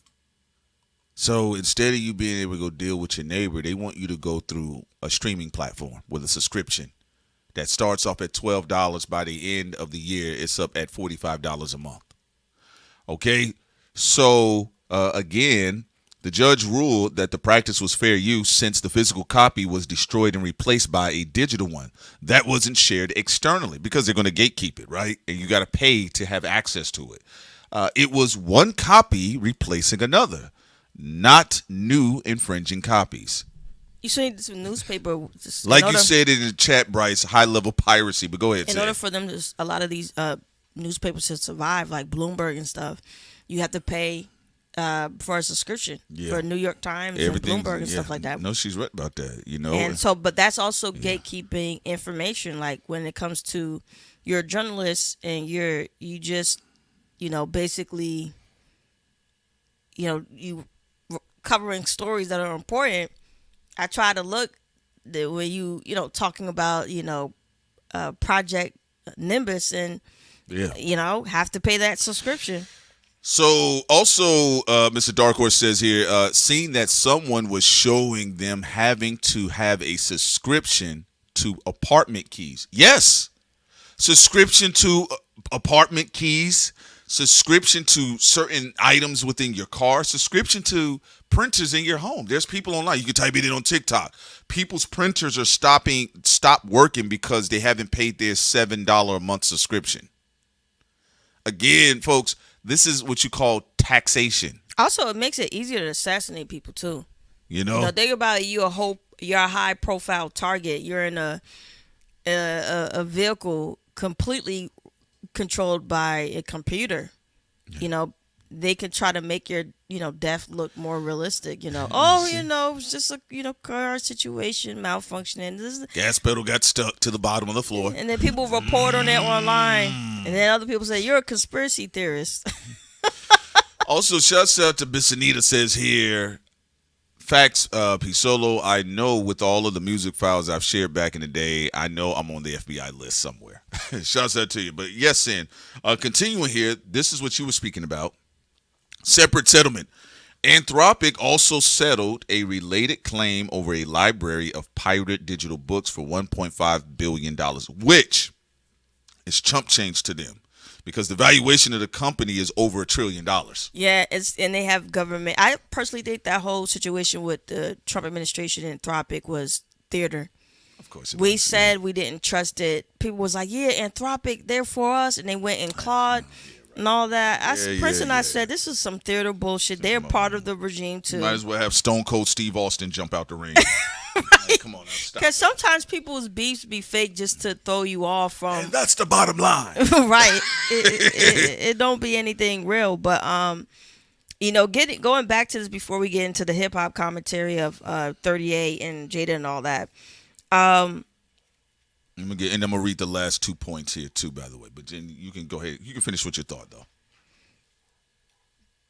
It reminds me of a song from. It reminded me of the song "Virtual Insanity." Yeah, he did an update recently of that. He did. Yeah, it was on. I saw it on there. I was meaning to send it to you. He changed his name too. Where he changed it to? He said he has a new name now. Well, we know it ain't Jack Harlow. No. Yeah. But the whole virtual insanity. The thing that sucks is, and you see even in the chat here, people say we don't believe you, and then when it's here, it's too late. So when people was talking about virtual insanity, people being able to modify their DNA, that shut the fuck up, fucking weirdos. When people was talking about this stuff in the 1920s, people try to gaslight those who tell you the truth. Mm-hmm. And then your ass be caught up unprepared because you think everything is just out there. Everything is just, it's not true. All right. Well, you've been having that even in, I think it's one of George Lucas's, and I love the Star Wars series, but I think his best movie was THX. And you can check it out. Nothing's really changed. And again, you got to look at what the Huxley brothers wrote. Aldous Huxley said in his book what he was looking to do in A Brave New York. This is what we're looking to do, right? But his brother was saying this is what we are going to do. He was a lot more forceful versus Aldous Huxley. Aldous Huxley gave you the fantasy, the philosophy, and pondering growing babies inside of a tube. And then when they started doing test tube babies, people say this is the future of technology. They said certain babies will be assigned certain things. So certain babies will be assigned for military. Yeah. Certain babies will be like Universal Soldier. Basically, the different categories in the books where some of them was disgusting though.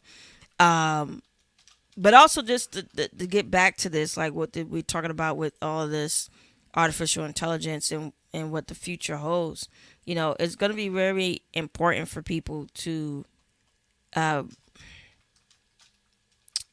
be research oriented. Yeah, you got to do your research, like Sin is stating. Triple check everything. Yeah. So again, you should get. Yes. Internet Archive is having a lot of issues because I personally think behind the scenes, I think some tech companies, I think they're lobbying against them.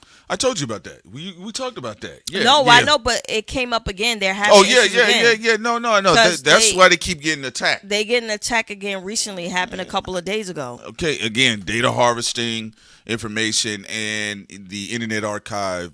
It's free and accessible. It's actually one of the last vestiges, saying, of the old internet.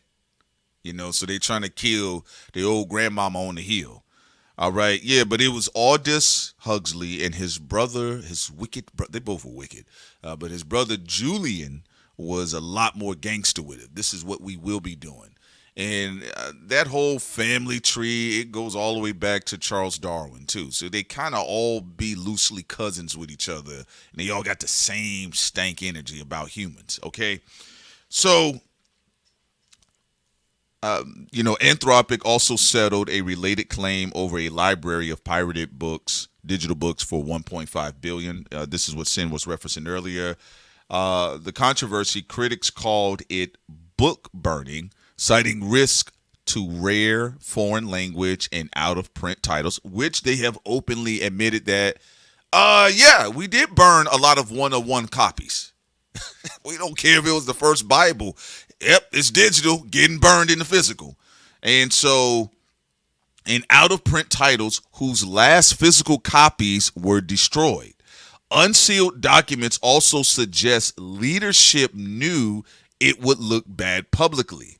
Legal under first sale doctrine. Buyers can do what they want with a physical copy they own pre-2022. Print books are prized because they're free of AI-generated text, which help avoid model collapse in training. Okay, so it's kind of like cars before 2015. Some of the smarter people are trying to make sure they get vehicles that are before 2015, even in some cases before 2010, because that way you don't have to even worry about the OnStar stuff. Like the first signs of them controlling your car was OnStar. Remember they advertised it everywhere. They had the commercial where the guy would pull up in the hoodie and you hear OnStar, right? Well, I actually knew somebody that purchased a BMW. And they took it to a special dealer to have the OnStar apparatus removed from the car because they said they just didn't like the idea that, they were turning the car on and off when they felt like it, So people are looking, you're going to be seeing a lot more of that. People looking at vintage items, things that are going to be free of these grubby gangster companies out of Silicon Valley. And right now they're telling you the value of books before 2022 because they don't have the AI slop in its language too, by the way. So, yes, that's what you're dealing with right now. And Google did it. Anthropic's is going to be a lot more aggressive. And they're also running out of data too. The data is very, very important. That's why we said in hip hop, if you kind of notice, traction wise, it's kind of been dry. Not artists aren't doing great things, but this is why we said the data harvesting, yes, in media, look like you have to look at the media hubs. The media hub, even with Jimmy Iovine idea about the super fans, and also Billboard was talking about team armies of fans battling each other. And they're modeling everything off of 2024, which ironically, some of their ideas on this was around 2023 in articles of February of 2024. And to some degree, they were being successful at it because, all of us got lumped into the whole celebrity battle, death match and rap, with the big three and all that. And you still see them going through with it complex with Jimmy Iovine has some ownership in there. And we see these type of mind games even being played in there where prior to 2024, of course, hip hop commentary can be a little bit intense. People, can be crybabies about their favorite artists and all that. But afterwards, like people are they're clipping up people to whine and cry about their opinions on a artist, a mainstream artist, and cry 24/7 on some gang click shit that wasn't done before. Like nobody before on X and YouTube and stuff cared that much, where like 40 people will click up to cry about somebody's opinion about Drake or Kendrick or Cole or whoever. And it's also interesting because most of it is about Jay-Z, Nicki, Kendrick, Drake, and J. Cole. You know, you talk about anybody else, positive or negative, Wale, whoever, most of the time the clip farmers and people ignore those names, even if they're doing good musically like Wale or Chance the Rapper and all that. So you see, even with, you know, Interscope Records, you see this with UMG, Republic Records, all these type of things. They're already following suit with the models, with the bots. You see online, most of the time, you're talking to people who have avatars of a celebrity's face, you know. And I'm not saying everybody who has an avatar of somebody's celebrity's face is a bot, but many of them are. So you're arguing with bots that are from tech firms. Then you're arguing with people who are actually humans who their opinions is shaped by bots and industry people. They think like bots. Then they think your opinion about a celebrity is so important that, you know, they have to click up on you and cry about your fucking opinion if you think a album is good or not. And so this is orchestrated on purpose. Yeah, it's these are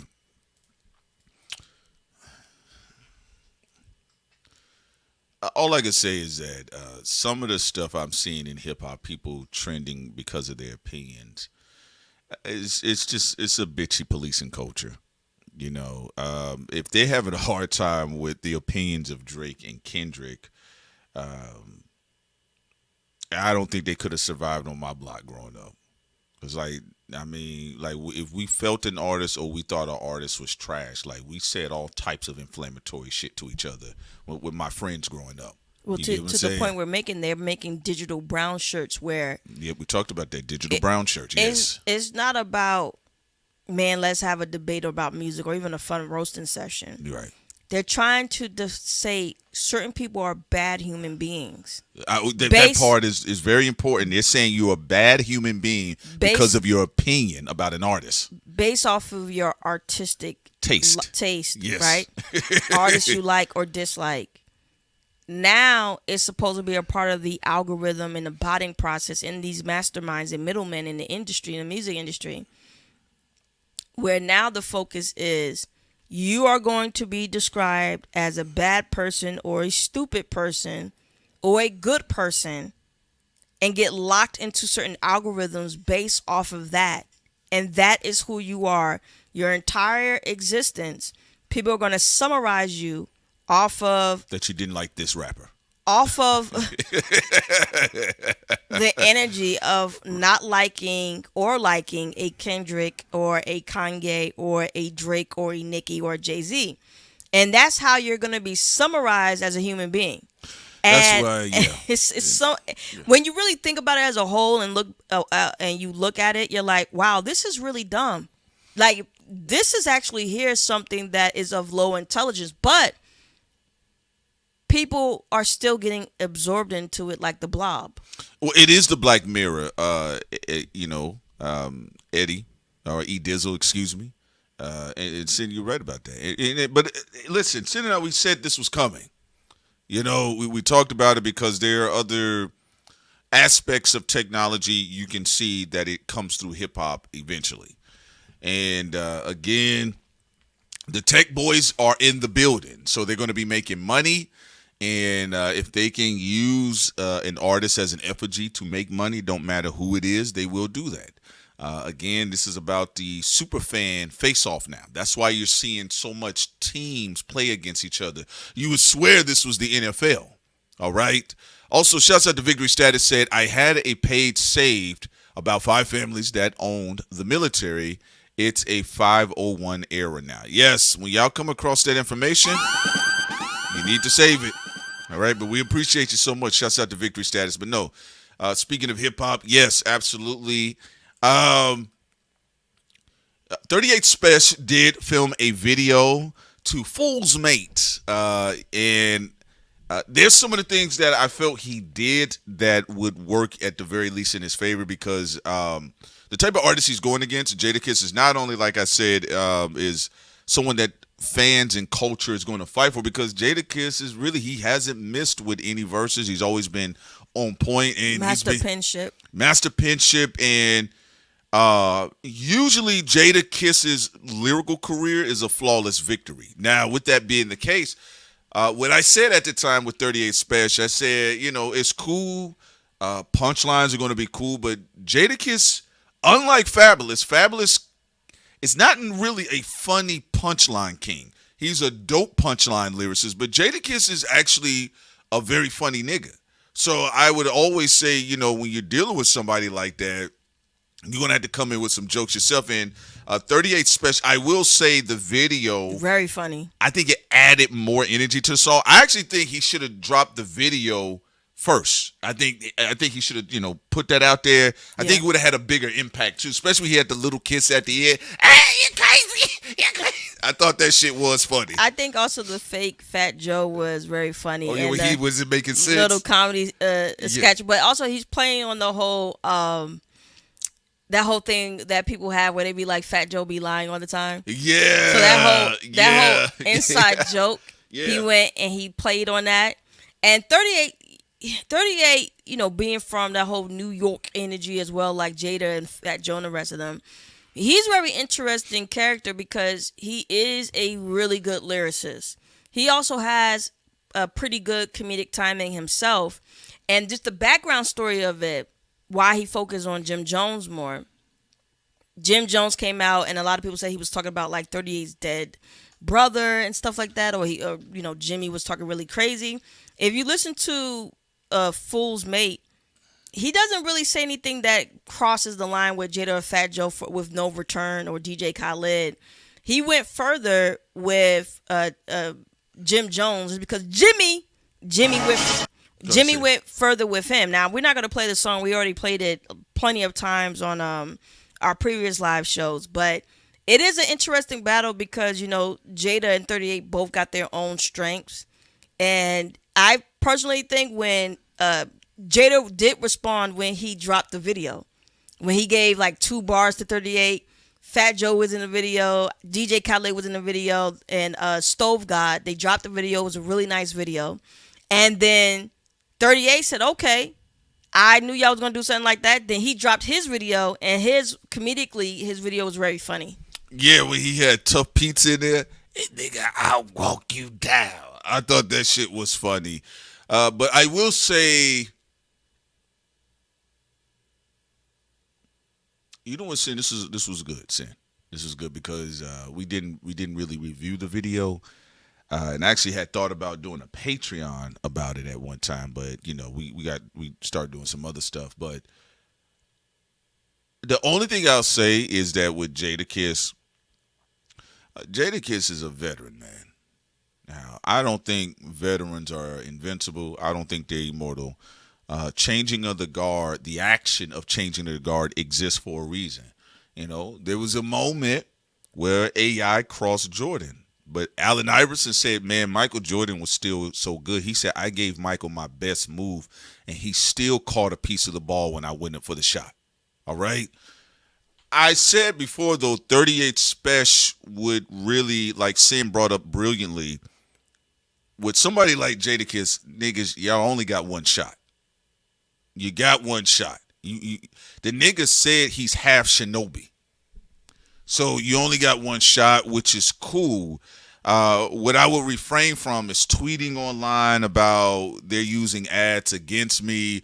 People are seeing you going after a war don. So nobody wants to hear or see tweets about unfair advantages. I always say this: if you initiate a war with a top dog, it don't matter who they are, you need to go ahead and be able to catch every stray that comes with it, because that's the risk. Is the reward worth this risk? Because you know all types of shit gonna come outside. So I think, you know, Jadakiss is gonna wait the long range. I see niggas online, they like, Jada ain't gonna try. I says, Jada is taking his time, so when he does decide to pop 38SPESH publicly, it's gonna put quote unquote 38SPESH on the clock again. I think Fool's Mate, though, with the 1 bar, or I think it was 1 or 2 bars. He gave him Jada, 2 bars like Jada gave him. I think that was that was savvy. Yeah. He's like, I'm spending the same amount of time that you spent on me. I thought that was clever. A lot of people complain about it, and that's fine and fair. You know, that's their hip hop opinion. But I personally thought that was clever. Like, okay, you only said you spent 2 bars on me. I'm gonna spend 2 bars on you. You want a full diss, then you're gonna have to fully come outside, because I feel my pen game ain't no joke. You get what I'm saying? So I don't know. I thought it was good. Yeah, and I just saying, you know, if we're just being, if we're talking about strategy, right? LL Cool J is a better performer on the microphone than Cannabis. Cannabis is a better MC than LL. And I told you guys, not all the time the more lyrical rapper or MC defeats or wins the battle. There's plenty of dope MCs, but if you cannot catch the rhythm for the audience, they need to be able to follow you. Nobody cares how intricate or how many layered double entendres you got if the audience just ain't feeling it. It's just what it is. You know, it's what we talked about with some of these diss tracks. I think what he communicated with Jadakiss was very direct, but also, like I said, with 38SPESH, I'd said, listen, you're going to have to be real about this. Because I know people online, they're playing checkmate, and for those people that forgot, everybody know who Jadakiss is. That's why 38SPESH is stepping in the ring with him. You know, and that's what Sin and I, we talked about a lot of times, unfortunately, with this standage culture in rap. Sometimes people try to quickly call fights before it happens. But that's what they're doing in the 38. That's his point. 38 is saying that people are trying to prevent the battle or the engagement from happening, and not allowing it, the sport. Yeah, of course you could choose which songs if you think is ass or not. That's your personal opinion. But he's saying like people are like literally trying to get in the way of it. Like we saw that with Cardi B and JT. There were people who just didn't even want JT to even get one off for the battle to even happen. So they quickly said they smothered that one. Yeah, they quickly said she was ass. No, and she wasn't. Most of it was from industry podcasters. JT delivered the better bars. They quickly said she was ass, and they stopped it from even happening. And they've been doing this a lot, especially since 2024. People, depending on what side they're on, they quickly try to stop it so people can't have fun and enjoy these battles or these verses. You know what I'm saying? Well, so I find that to be very weird, and it's too many people also trying to be like one-dimensional in these engagements, where now people don't even know, like, are you saying your true, honest opinion on hip-hop? No. Are you being paid? Are you from the industry? And this is why you're more in favor or against? Like, people don't even know who is being honest in their hip hop opinions anymore. I agree with you. You know how I do, Sin, right? I'm gonna talk how I talk. You know, I really don't care about industry podcast niggas because I already know they're gonna curtsy around their opinion. You know, the take that I have, I do believe that there is another track that 38SPESH has. As I broke down the chess move of Fool's Mate and what it means. You know, I think with 38SPESH, I think he understands. First of all, Jadakiss is great with dancing on records. Like, he always got you nodding your head in the move, right? He got great flow.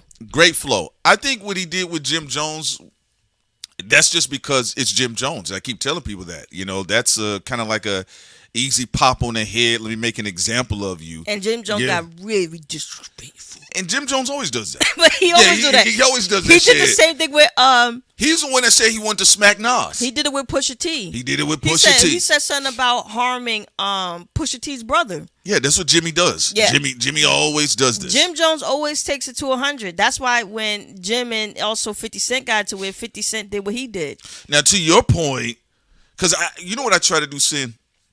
I try to distinguish from regular fan shit talking. So, like, let's say if this was 2004, you outside, you know, as a little teenager, and y'all arguing about Joey Badass challenging Kendrick, right? You know, somebody would say, oh, man, you know, Joey ain't going to be able to fuck with Dot. And somebody would say, bro, I believe if Joey got in the ring, he'll smoke that nigga. That nigga ducking Joey. Those are normal conversations that we have in sports. We have them in boxing, singing. Even if you be around girls, they'll tell you like who's the best vocalist in the group. I've seen all of that. Humans love competition. now where you and I agree, saying I never enjoyed industry nothings. Trying to shut down. I don't care if you an industry reporter, a journalist, an industry podcast. I don't like industry nothings. Always trying to quickly shut down conversations when it comes to battling. Yeah, because like people was like, Joey Badass isn't worthy, but Drake is. And I'm talking about for the people who be like, this dude ain't hip hop. So wait a minute. Drake is, but Joey Badass is not worthy of a response. Man, get out of here. Yeah, so that's what it is. And I think this is where we said like the sensitivity comes in at. Because like I said, like I'm going to be honest with you all. The older guys in the barber shops with the high blood pressure when I was little getting my hair cut, they were arguing about Nas. Like, I can't tell you how many older guys trash talk Nas. They said, nigga, get him out of here. Get that little nigga out of here. He ain't fucking with Jay. Jay, nigga, the nigga was always the worst nigga out of New York. Blah, blah, blah, blah. That has always been going. It's even in Coming to America. When they was talking shit with the boxing. It's like, but that's the thing. That's like, what we normally do. That's what I like, though. Yeah, that's what we do. I don't, yeah. You and I do it with each other. Because when even with like the Drake and Kendrick battle, when you had Mace and Cam. Trying to shut it down. When they tried to shut it down. They did that in there where they was like 17 days.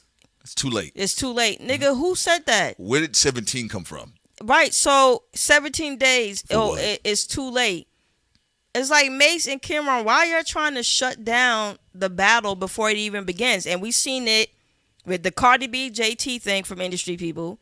We're seeing it right now with 38 and Jadakiss. 38 does have a point in that. It's okay if you believe Jada is superior than 38. I mean, I don't give a fuck. You supposed to have a hip hop opinion. Yeah. But why are certain energies trying to shut it down? And not even have the battle even occur. It's feeling like it feels like look, y'all. It's feeling like a Kmart edition of an NWA album.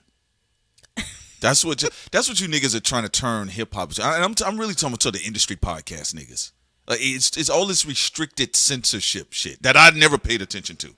I never cared about that. That's your relationship with that artist, not mine. I don't know them. You know, I think that's what 38 though meant when he went on X. I do agree with you. I would rather hear it in the music, right? Yeah, about a EP or whatever, about it. Yes. Of course, he's waiting though for Jada and them to come outside and actually give a full diss response to him, so then he can do his own thing. But it is interesting to see. I think he has a right to speak, but the whole being on X sometimes can be tricky. Don't be in the Meek Mill territory. But he did do what people get off of X. He did do what people think he wouldn't have done. He put out the video. The video was fucking funny. I think the video's funny. And he put out the track. I think the video's funny. I definitely I don't agree with nothing no industry nothings are saying. All right. And the reason why I'm going to tell you this, too, because people are trying to, like, I did see that Styles P said, what did Styles P say? He said, you got to show more effort than that or try again or something like that. That's fine, but I still think everything that Jadakiss has right now, I can't see him not responding. And I'm not saying he's in danger of losing everything. This is the most visible Jadakiss has ever been in the public space in his career. So people are going to be interested. They're interested by default in the battle. Even people that his private life is usually very private. Yeah, and honestly, SPESH got a strong following. There's people that was hitting us up from Houston saying, "Bro, I've been listening to SPESH before Benny the Butcher." You get what I'm saying? So they mess with SPESH, right? So I think it's a legitimate situation. Shouts out to Too Groovy. This is what Sid and I was talking about. These are the conversations that are normal. Like, he says, I love Kendrick, and I'm a huge Joey Badass fan. He said Joey was going to put some lumps on Kendrick. That's a good fight. That's a good fight. That's what made Showtime, that's what made HBO boxing. People want to see a good fight. But if people make a video right now about how Kendrick will whoop Joey Badass in a battle, that's fun. Somebody make a video talk about Joey Badass will smoke Kendrick on the mic. That's fun. people been doing this for years with no issues. There's been no crappy stuff, baby stuff when people was like, Big Sean would whoop Kendrick, or Kendrick would whoop Big Sean. Or when people was even talking about other people like, yo, man, Wale better than Cole, man. Cole better than Wale, right? This has been the normal for a long time with no issues. For 50 years. Now, for 50 years in hip-hop. Now, all of a sudden, yeah, because there's a new agenda at play here. Oh, my God. Yeah. Now, every little thing must be clipped up and cried about. Like, it's crazy. But going back to... even in the chat, let me see. Somebody brought up. Shouts out to Nice too. He says, "I'm glad y'all are speaking on this because all of this kiss glazing and gatekeeping is not hip hop. It's not. No. It's like 38 is not a bum. Nah, he ain't a bum. When it comes to the mic, he's not a bum. Yeah. You know, it's not like somebody bummy was coming in to try to challenge Jadakiss, and it's the glazing is like also coming off weird because you see here on this platform. Jadakiss is a fucking legend. He does deserve all the praise. Like I said, even recently when he said, you talk ill of me, I medicate your mouth. Like, this is why this is why he is one of the greatest out of New York. At the same time, though, no one did a actual breakdown of Fools Made Correctly outside of you, Prince. Of explaining what that meant in a chess move. You have a few people out there saying he only gave 2 bars to Jadakiss because he's mirroring the energy. He's trying to be funny. Like, oh, okay, you gave me 2 bars, I give you 2 bars back, right? No one's explaining the reason why he went so hard on Jim Jones is because Jim Jones got disrespectful first. So it's almost like they're trying to, whether you're for 38 or Jadakiss in this competition, people are skewing information to purposely make it just seem like one side shouldn't even be trying to battle Jadakiss, or like he's coming out with and they're not even dissecting what the song meant. They're not dissecting the lyrics. It's like they're doing microwave commentary on purpose to like, yeah, let's get past this. Yeah, they're doing brand management instead of talking about hip hop.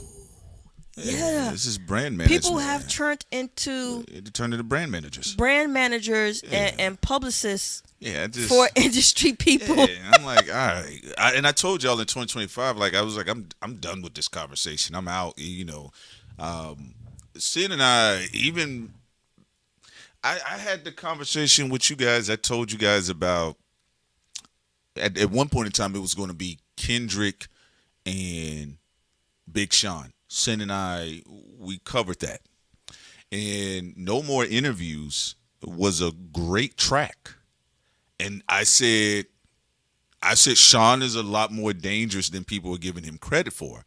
I said if Kendrick goes in there with no conviction, yeah, he stands a chance of losing that situation or underperforming, right?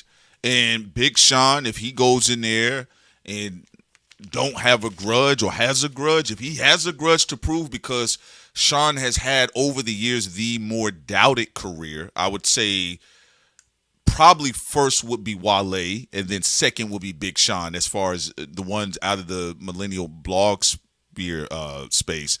Those are the 2 rappers that had the more denials in their career.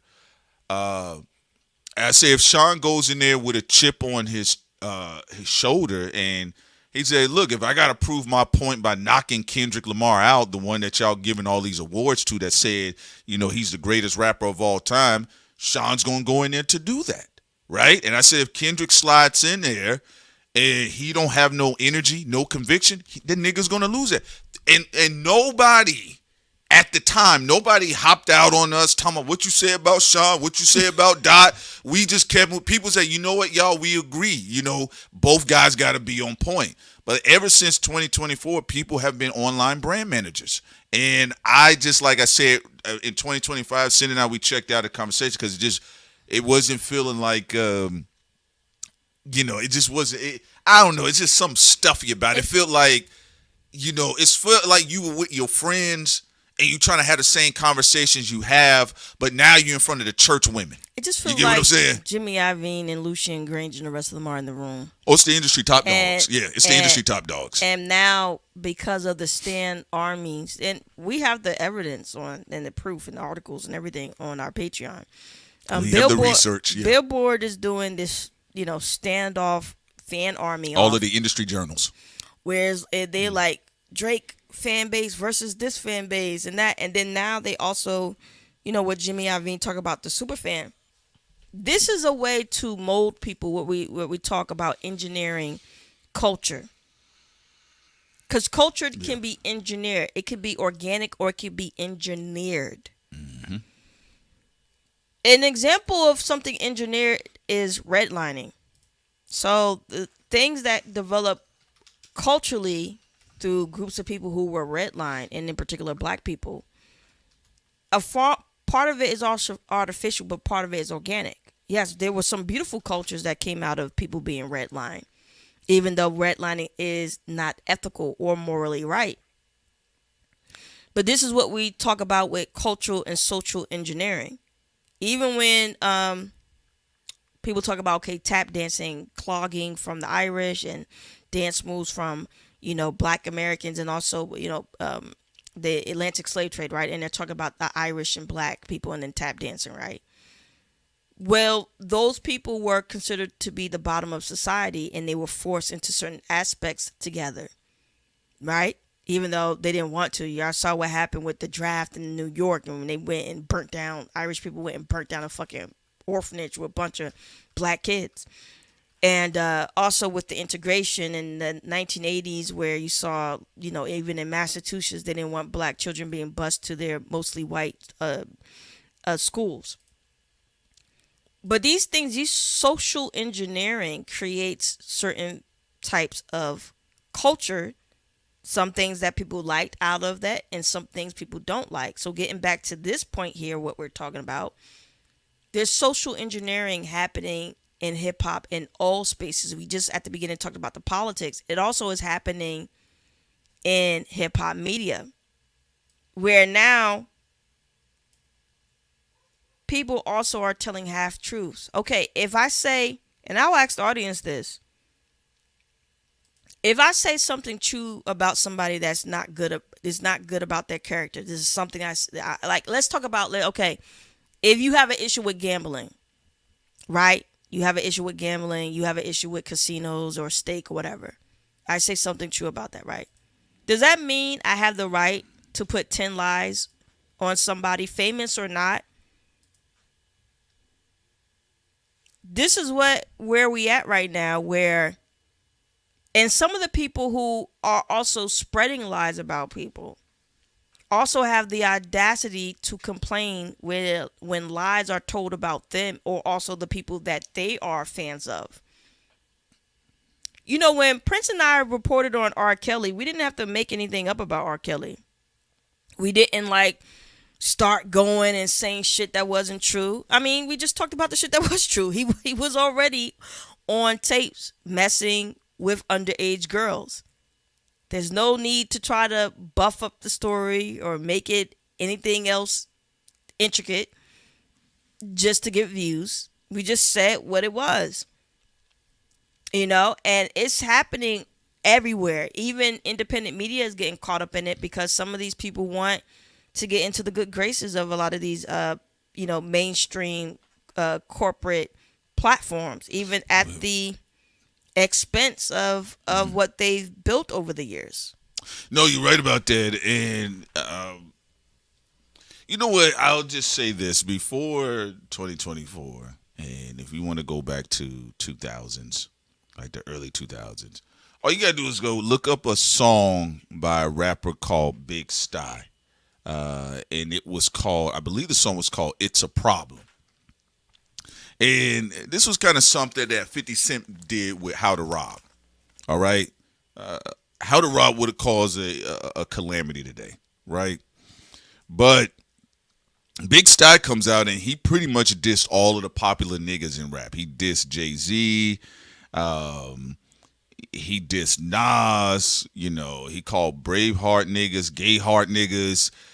He said, put an APB out. Jaden lost his dick. He says, I'm doing this just because. I ain't Nas, dude. As far as I'm concerned, he need panties and bras too. Tell him they shooting, and I hope he can dodge one. You godson? Well, I'm going to make you see godson. All right? He says, you losing your focus. Stay sharp, nigga. Fuck you, Jungle, and the rest of them gay heart niggas. This was a song that was played on all of the radio stations. I remember hearing it. Then, of course, you go to school and you talk to your friends. Yo, you heard that song? What song? Well, I don't know who the nigga was. He was dissing everybody. We didn't even know the nigga's name was Big Sty. We just knew the nigga dissed everybody in the industry. He said, yo, 50, I heard your shit was bomb and gun-proof. But fuck it, I'm going to throw a grenade through the sunroof. This is when 50 was running around with his bulletproof vest. Because what 50 kind of kicked off, this is where dissing in the industry, like, it became like a set norm at the time. Why am I bringing this up? I believe that was the last rough edge era of hip hop. And I'm talking about without the murdering. Today's commentary, but what we see online, the level of brand management and censorship would not survive those conversations back then. It just wouldn't. And it's cool. People want to ride for their folks. That's fine. But one of the reasons people keep saying that hip hop is boring right now because everybody's trying to manage everyone's brand. Everybody's trying to make sure no criticism befalls this artist. No criticism befalls this artist. And again, that's cool if you want to point out like direct lies, right? But when we're talking about even the act of battling, and that's why I said early on, my public advice, whether he heard it or not with 38SPESH, I said, no, you're going to have a fight up the hill. It's not unwinnable. Anybody, Clubber Lang knocked out Rocky Balboa, right? But what I'm saying is that anybody that takes on these grand battles against these figures, these renovated figures in hip hop, whether it's a Jada or a Kendrick or anybody of that nature, and you don't necessarily share the same level of notoriety or glow, you got something a little bit more unique than where 50 Cent had in 99 when he dropped How to Rob. 50 Cent song was in the streets everywhere. Big Pun responded. Jay-Z got on stage and responded. It forced the Kings to come out the castle and say something. Like when people say something to Drake and he has to come outside. He had to come outside and respond. Or whether you talk about Drake, Kendrick, Jay-Z, Jada, whoever you bring up, it was more of a fun thing in most of hip hop where nobody would care. Like even when Control dropped with Kendrick, everybody thought that was fun. It was fun. Some of the rappers were sensitive about it, but hip hop media though wasn't sensitive. Right. That's the thing. Hip hop media wasn't sensitive about it. Now to your point, somebody come out today like when Joey Badass came out, people was trying to destroy that guy's life just because he dared to say, "I want to have a rap battle with Kendrick." Yeah. But then you, in media, before all this weird energy happened, when people try to be bootleg publicists and managers of these artists who, now when it comes to their image, before all of that, people loved and have fun with the Control verse. People have fun with 50 Cent, How to Rob. Yeah. People have fun with all these things. Big Styles, it's a problem. It was barbecue talk conversation where people be like, yo, 50 Cent ain't shit. All he do is hooks. He does that lullaby shit. Yeah. And then somebody else be like, man, yo, 50 Cent the truth. And everybody would have fun. Yeah. Now, people trying to dox you if you say, or get all like a fucking crybaby where if someone does the same type of Control thing or How to Rob or whatever, and they're like, yo, we want to have fun with this particular, this is hip hop. Yes, yeah. People cry about it now. I can't imagine in hip hop media. People talking about, back in the day, like going back to Cannabis and LL or LL and Kool Moe Dee. Bro, I can't imagine the Control verse dropping today. I can't imagine the Control verse dropping today. That would send hip-hop media into the sunken place for 11 years. people wouldn't know And what that to wasn't do. that long ago. That's what I'm saying. Like, can you imagine? That's what I'm saying. You don't even have to go that far back. Imagine the Control verse dropping today. But here's the crazy thing about it. But Yeah. but pawns groomed in the industry, like Nick and everybody, they tell you don't be authentic, but then fake edgy people they want to gravitate to and promote. Like hip hop is in a weird space. You know, you got people promoting Nick in hip hop, but at the same time, you're crying about what somebody has to say about the music or art or battling or just battling, having fun picking their person that they think would win. Yeah, I don't know. It's where like they came fantasy football. Yeah, because we, to the look, y'all gotta understand. Like we in hip hop, we were having conversations about Kendrick versus Sean, or Sean versus Drake, or Pusha versus Drake. Like we were having those free form conversations, Wayne versus Push, and people comfortably said, "Bro, I don't think Wayne can battle," right? And then people was like, "Yeah, but I don't think Push can make a hit." Nobody cried. Oh, like what you were saying. Absent the industry people with agendas, like some people are saying 38SPESH is overrated, and they have a right to say that. Got a right to say it. Some of them feel like his lyrical style ain't for them. Just like some people feel like they feel like, oh well, with Jadakiss, you know, they feel like he ain't really say shit. Yeah. Yet to 38, that was like so amazing for people to call this fight. The barber shop water cooler talk is authentic, but then people have to deal with these bots, and then you also have to deal with media, industry people. Some of them who've made themselves known that they're industry, and some of them who pretend that they're not industry, but they are. Well, the other side of it too, what it does, it raises the bar for the performers now. Like, you actually would have to have a flawless victory. And what I mean by that is that, look, let me tell you how disrupting the game is. Nas's brand was reinvigorated after Ether and Stillmatic. I can't even give you a rapper right now. Imagine, because I know people make the Kendrick and Nas comparison going into their battles, but respectfully, like I said, Kendrick's career was a lot more robust than Nas was going into the battle with Jay-Z than Kendrick was going into with Drake. That's why. So even that's why we always put Jay-Z and Nas number one. Yeah, it has to be because. But Drake and Kendrick is still the biggest hip hop. It's the battle biggest, but ever. the best was Nas and Jay-Z. Because Kendrick and Drake careers going into the battle was good. They're both, you know, I understand that people have their perspective after the battle about what took place, but before the battle, both guys' careers were intact. Yeah, with Nas, everybody was like, he was washed. He was back, washed up. Back when Nas and Jay-Z was battling, yes, people was like, yo, Nas is washed up. That's what I heard. Let me tell y'all something. Only thing I heard was people picking sides early on with Kendrick and Drake.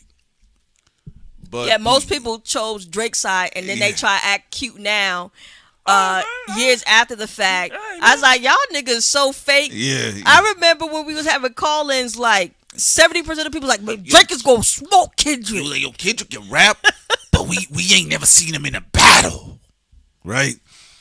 Nas going into the battle with Jay-Z, he had a series of commercial flops.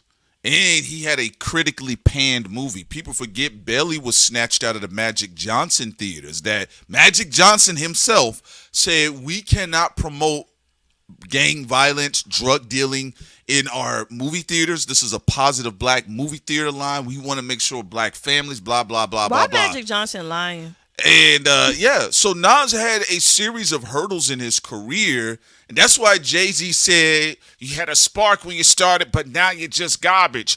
That's why he said what he said, because typically, universally, people had considered Nas a fall off at the time. Yes. And I think people, when they were trying to make the exact comparison with Kendrick and Nas, they said, no, Kendrick had a series of commercial success, and a successful soundtrack to $1 billion film. And I mean, Mr. Morales and the Big Steppers tour was very successful. And grossed over what, 400 million? Yeah, but what people is saying, which doesn't align, is that Kendrick is more lyrically aligned with to Nas. Yes, he is. And the reason why Drake is more aligned with Jay-Z in the sense that they're lifestyle rappers. Yeah, they are. They're both lifestyle rappers. Just one don't deal drugs. Kendrick is more aligned to, that whole 10 Commandments, God body. Yes, he does the gang stuff mixed in with it, the beep, beep, beep, and all that. Yeah. But it, a lot of their stuff aligned more with each other musically. And, that's why people make those type of comparisons. He gave half of his profits to Rakim. He said that. And Rakim's still doing the damn thing. Yeah. And so I can't tell you how many, Sin told me to tell the story before, but I mean, if you was there as a little man, I can't tell you how many people, because y'all got to understand, Jay-Z was up. Jay-Z was up. Blueprint, he got H to the Izzo, V to the Izzy, a Michael Jackson sample. People don't remember. Jay-Z was the one at that time. He was Why do you think everybody turned against him for a moment when he lost? There were niggas on Rockefeller like, what? They were talking like the Titanic. God can't sink Rockefeller. God. Jay-Z had everything at that moment. Everything was working out. They were very fucking successful. Yeah.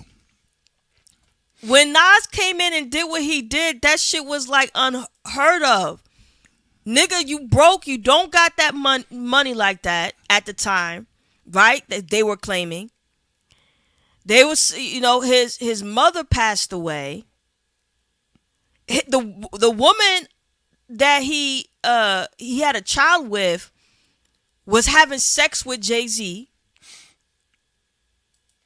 Everybody thought it was over. Nas came in with Ether, smooth, passionate, but didn't sound like he was unraveled by Jay-Z. The way he came in, it was considered that. I mean, that's why, he won. Because, he literally, that's why so many people got mad at Jay-Z. It's like, nigga, how the fuck you fucked this up? Takeover was a perfect diss record. It would have destroyed any other rapper. Any other rapper, most rappers would have been done up and clapped up, and that would have been it. Jay-Z had the industry on his side. Jay-Z's also a good lyricist.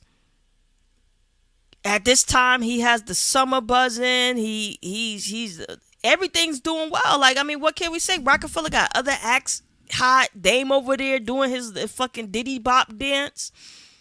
So, when Nas came out with Ether, people forget when they tell the story, Nas literally was considered over. You got to listen to the beginning of his second verse. Listen to this. He says, brothers and sisters, I've been fucked over, left for dead, distant forgotten. Luck ran out. They hoping that I'd be gone stiff and rotten. Y'all just piss on me, shit on me, spit on my grave, talk about me, laugh behind my back, but in my face, y'all some well-wishers, friendly acting, envy hiding snakes. Folks, y'all gotta understand. Oh no, keep going. Nas was getting cooked in hip-hop journalism. Okay, let's go down here. He said, with your hands out for my money, man, how much can I take when these streets keep calling? Heard it when I was asleep. He says that this Gazy and Rockefeller Records wanted beef. Started cocking up my weapon, slowly loading up my ammo to explode it on a camel and his soldiers I can handle. This for Dolo and its manuscript just sounds stupid. When KRS already made an album called Blueprint. First Biggie's your man. Then you got the nerve to say that you better than Big. Dick sucking lips. Why don't you let the late, great veteran live? I'm telling Let's you keep all. going. Let's keep going, Prince. I love it. How you reading this? Let's keep it going. Listen, because y'all got to understand what I was battling with in the cafeteria. I said, Nas is going to cook this nigga. I know. They were I said, the album Right. cover's pretty. You had your peers laughing at you for 6-7 months. Yes. My classmates. Wait. Month 6. Oh, you still? Look at this nigga. He still has hope for Nas. Nas is done, son. He's done. Yeah. Jay-Z is the new regime. I had a friend named O from New York. He said, yo, respectfully, son, you know, I understand y'all do what y'all do out here, but you don't know nothing about hip-hop. Jay's that nigga. I said, he's about to be done. That's what's about to happen, right? So let's keep it going. Nas had a lot to get off of his chest. Also, shouts out to OC. OC says here, the Nas and Jay-Z battle in NYC, Jay-Z had the fan base of non-hip-hop fan. Nas had the hip-hoppers fan base, and the core hip-hoppers in New York were getting tired of The Rock. I'm going to tell you something, though. Nigga, shouts out to OC. In the South, they were fucking with Jay. Yo, that song, H to the Izzo, was big. Yeah, that was my song as a kid, too. I ain't gonna lie. Yeah. H to the Izzo, Z to... Look how Nas was so... People don't understand... Get your damn hands up. Y'all don't understand how petty this record is. And then also that he had... Jay-Z was coming out with some fire, even with him and Maya. Yeah. Well, I think part 1 was Jada, and then part 2, it was her and Jay-Z. And that song was fire. He said, God's son across the belly, I prove you lost already. Remember on Takeover, Jay-Z said, I will not lose. He says, what did he says here? The king is back with my crown at. I will. And he says, it will rest in peace. Let's do it, niggas. He gets it going. Fuck with your soul like ether. Will teach you the king. Now you know this. Not and God's son across the belly. Lose. I prove you lost already. Here he goes here. Listen to this, y'all. Y'all niggas deal with emotions like bitches. What's sad is that I love you because you my brother. You traded your soul for riches. Because Jay-Z was big flashy now. This is one of the final forms. This is Warren Buffett. This is Warren Bill Buffett. Gates Hove. This is the Jay-Z we knew growing up. All right? I don't know none of that other Buddha Hove. That's for the Gen Z vegans. I said, nah. Where's the Cuban cigar Hove at? Right? So he said, you traded your soul for riches. My child, I've watched you grow up to be famous. And now I smile like a proud dad watching my only son that made it. He said, you my little brother, nigga. The fuck is you talking about? You my son. Right? So he goes on here. You seem to be only concerned with dissing women. Girls, I do adore big pimpin', spin the cheese. We be big pimpin' up in NYC. Were you abused as a child? Scared to smile because they called you ugly? Pause. Up until then, I never heard nobody call Jay-Z ugly. Not saying people didn't have their opinions, but most of the women I saw, the older women growing up, if Mr. Fiesta popped up in the neighborhood, they're like, I'm about to go see Jay. Yeah, to be fair, in hip-hop, most of the time when Jay-Z is called ugly is not from women. No. That is actually the funny thing about this. Most of the time, it's not women calling Jay-Z ugly. 99% of the time is men calling Jay-Z ugly, from Jim Jones to Cameron when he was trolling. All of the men. The Nas. I've rarely ever heard a woman be like, yo, Jay-Z's ugly. It was mostly coming from the guys. Well, life is hard. Hug me. Don't reject me or make records to disrespect me, blatant or indirectly. In 88, you was getting chased through your building, calling my crib. I ain't even give you my numbers. All I did was give you a style for you to run with. Smiling in my face, glad to break bread with the God. Wearing jazz chains, no text, no cash, no cars, no jail bars, jigger, no pies, no case. Just Hawaiian shirts, hanging with Lil Chase. Now, as a kid, I didn't know who the fuck these niggas were. I didn't know who the fuck Lil Chase was. I just knew. Who the fuck is? I Lil just knew Trace? as the song was progressing, Nas was getting getting angrier and angrier as the song kept going. And I was like, why he hate Hawaiian shirts? Let's continue. Right? He was going back to the Jazz O video, but as a kid, you didn't know nothing about this shit. Yeah. Go ahead. You a fan, a phony, a fake, a pussy, a stan. I still whip your ass. You 36 in a karate class. You Taibo ho trying to work it out. You trying to get brolic. Ask me if I'm trying to kick knowledge. Nah. I'm trying to kick that shit you need to learn though. That ether. That shit that make your soul burn slow. Is it Dame Diddy, Dame Daddy, or Dame Dummy? Oh, I get it. You Biggie, and he's Puffy. Don DeMarco. All right? He says here, Rockefeller died of AIDS. That was the end of his chapter. And that's the guy y'all chose to name your company after? Put it together. I rock hoes, y'all rock fellas. And now y'all trying to take my spot, fellas? Philly's hot rock, fellas. Put you in a dry spot, fellas. In a pine box with 9 shots from my Glock, fellas. Fox got you hot because you kept your face in a you know what. Puss. You know what now. All right? He says, what, you think you getting girls now because of your looks? Negro, please. You know mustache having with whiskers like a rat compared to beans you whack, and your man stabbed on and made you take the blame. You ass went from Jazz to hanging with Kane to Herb to Big, and Eminem murdered you on your own shit. You a dick riding. You already know. You love the attention. Queens niggas run you niggas. Ask Russell Simmons. He's in Bali. All right? Ha! ROC. Get gunned up and clap quick. This is when he flips takeover.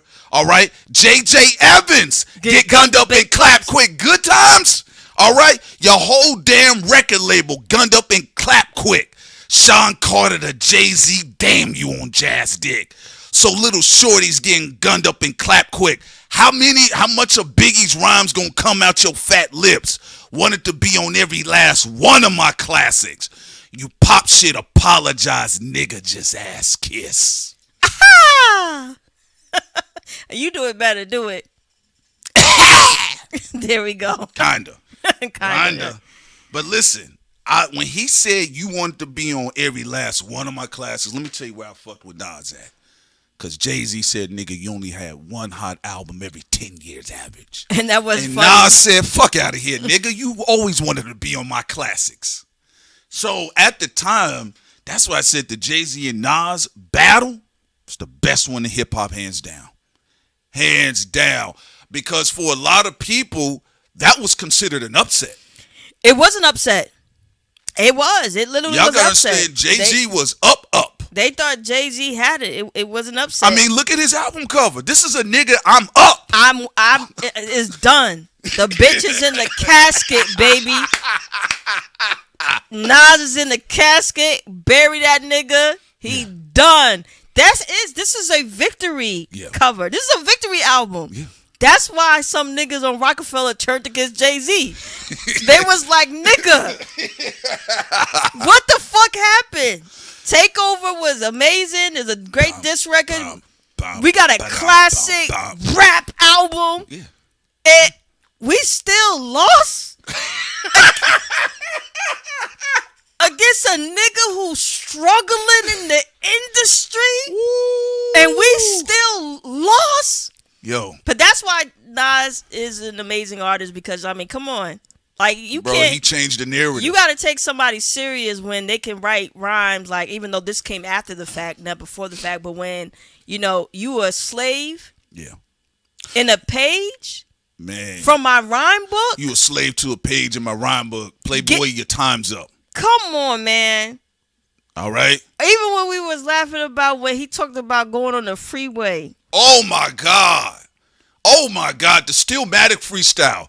And that was pre-Ether. Y'all don't understand. What was I using as my litmus test? I heard the Stillmatic freestyle. I liked Jay-Z. But the Stillmatic freestyle, I like, bro, he just smoked state property. But keep this in mind. Nobody in my classroom really heard the Stillmatic freestyle. I know, but I thought it was amazing because he got Bleak, he got Beanie, he got Freeway. He clapped up all of them. He said, "Shoot through Memphis, hit the freeway fast, stop in Philly for cheesesteak and eat beans up." Basically, Nas is someone lyrically I would not ever want to mess with because he's a little sleeper cell nigga. The nigga cut you so quick. Every time people in hip hop thought the nigga was low enough to kick his back in, he get wind up again. He start cutting niggas' ankles off, their knees. Yeah, he's very quick with it. So every time. The moments where people thought that Nas was down and he couldn't get back up, he quickly cut a nigga down. Jay-Z, and the reason why Nas and Jay-Z will go down as, like, to me, the damn near the most perfect battle. These are two equally matched niggas lyrically. That's what I'm saying. They win in it. Neither one of Jay-Z sold more records. Any nigga that's selling more than the other nigga is always going to be considered the sellout pop artist. That's just what it is. It's just what it is. Jay-Z didn't really have any ghostwriting allegations. He didn't have that. People just like, you selling out hip-hop. That's what they all do. If you sell in hip-hop, that's what they do. And if you the underdog nigga coming in and you the nigga that's selling the records, you the sellout in the dynamics. That's all what it is. They did it. They did the shit even with the Kendrick and some of the people that were really pro Joey Badass. They said, well, Kendrick, like, he popped now. He did Damn. He's singing with Rihanna. That's just what niggas do in rap. It's nothing new. Anytime you making the most money, you the sellout nigga. They gonna call you a sellout no matter what. It don't matter. It don't matter even if you make conscious music. Yeah. You have money, they gonna say you're a sellout. If the person who going against you have less money, then that means you the sellout. You the sellout nigga. He don't sell and you the sellout. That's how it work in hip hop. I been seeing rappers get sensitive about it. Man, fuck that nigga. Yeah. He sold this amount. He a sellout. There you go. But Jay-Z and That's Nas, what they call it Jadakiss right now. Jada, he's selling coffee. Yeah. He a sellout. Yo, you too good to battle now? Yo, 38SPESH, keep it real. He ain't on no commercials. That's just, it's always been like that in hip-hop. And then if 38 wins, if he ever won against Jada, if this battle continues that he won. Yes. And then he in the commercial. Yeah. 38 nigga? Yeah. You a sellout. There'll be a new nigga named 12 Gauge dissing him. 12 Gauge? That's the nigga. He real. He in no commercials. That's how it is. Also, shouts out to OC again, says they had NYC wilding out for Nas. I have it on tape the entire few days of the battle. You need to digitize that. Also, Scooby in the building, and we appreciate you so much. Thank you so much, OC, as always. Scoob says, when Nas called Jay a tie-ball hoe, I spit out my old English. Hey, let me tell you something, Scoob. I came back to school the next day. I got to say it again. Classroom of niggas was silent.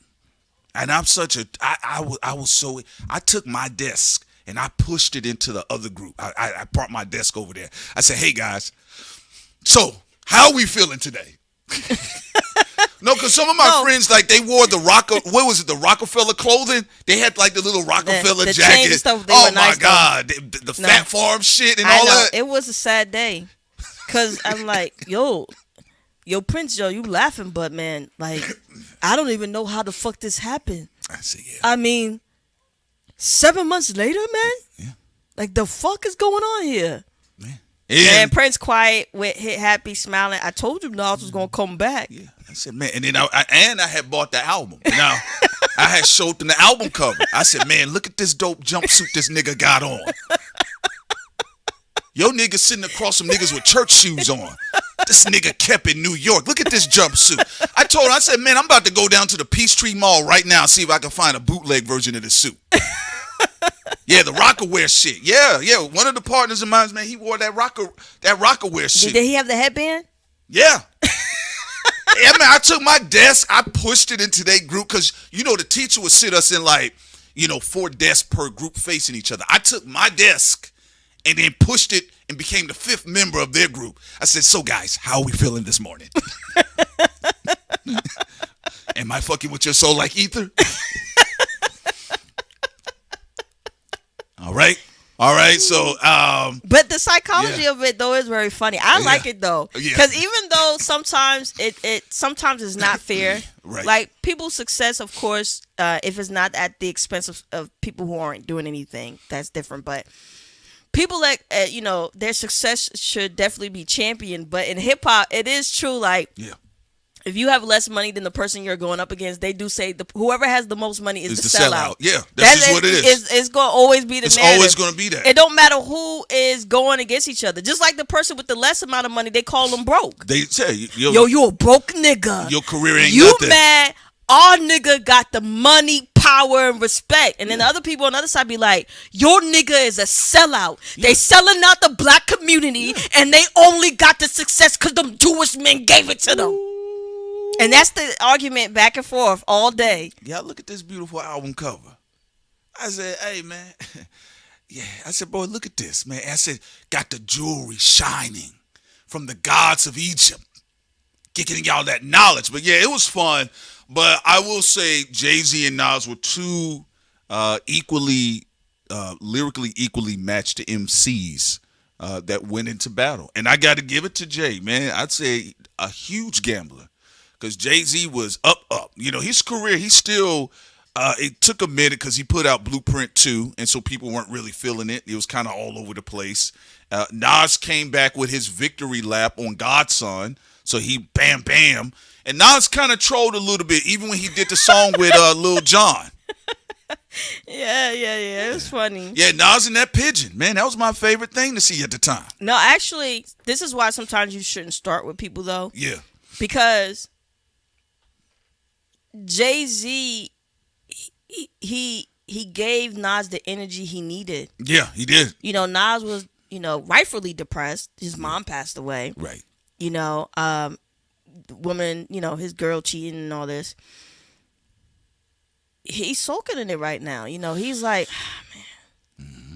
And then here is the time where your stupid career. Jay-Z, Memphis, yeah, Beanie and them decided to start trouble with him. And So then, that gave him the energy he need. That was like a sensible being. It was, and also, and I want to get to what you said. OC says here, I have on tapes and hard drives hip-hop radio shows from 1985 to 2010 archive, and the same for video music box Uncle Ralph, the entire source and double. Hey man, you need to digitize that. Getting Shouts out big to- money, Playboy, your time's up. OC, you gotta send us a link, man. Shit. No, I like looking at that. I love all of the old hip hop memorabilia going up into the 2000s. But no, seeing you right, and the reason why I'm saying this is, people don't understand why this battle would be number one, and I would put Kendrick and Drake at number two. It was really just Kendrick and Drake stepping in the ring together, honestly, right? And you had a bunch of loose vibe artists around them. Okay, Nas and Jay-Z also, it was also on the other end, it was triggering the Jada Kiss and Bean shit too. Then you had DMX floating around like a shark. Niggas done started something. Right? What did DMX have? He had that one line for Jay-Z. I only gave you the crown so I can shoot it off your fucking head. You heard what the fuck I said. I said, bro, this is getting nasty. What's going on with New York? That type of shit made me, as a kid, believe New York was the king of hip-hop. It was too many sharpshooters running around. Oh, yeah, that time, for a long time, hip-hop just... In New York, the state of New York, they had so many deadly lyricists. Yeah. We've seen the resurgence of people acknowledging that, again. But yeah. New York, the state of New York definitely had some of the most deadliest lyricists, period. Yeah. From the underground and mainstream. Yeah, and you're right, Sin. And also, people, shouts out to Tehran.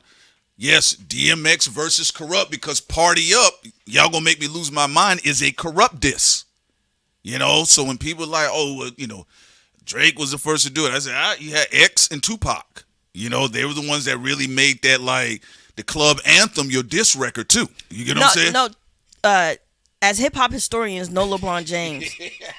No, people did forget that there were other people before who did party songs or club anthems that were also a diss. Yes. Yeah. So And Party Up is definitely one of that. First of all, too, man, DMX in the Yeah. music videos and all that shit was a time, wasn't dun, it? dun, dun, dun, dun, dun, dun, dun. Yeah, man. Y'all gonna Lose y'all my- gonna make me lose my mind. One, Up in here, two, leave me outside. Meet me outside. Meet me outside. On my big ballers. Meet me outside. Meet me outside. Meet me outside. On my. Whoop, whoop, whoop, whoop, whoop. Man, when you heard Swiss Beats doing whoop, whoop, whoop, whoop, whoop, whoop, whoop, whoop, whoop, whoop, And then I love how the production Dark just Ben got y'all run bouncing it again, bouncing again, bouncing No, again. no.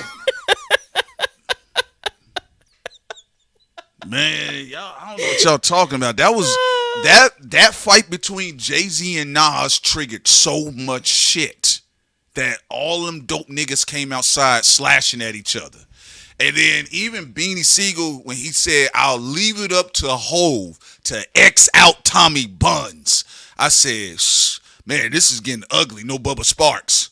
You know, so that was a fun era. And the reason why I'm just saying that. And it was difficult because it wasn't only the industry thing. Jay-Z was sitting at the top of the hill and he had sharpshooters around him. There you go. Nas blew past all of Beanie.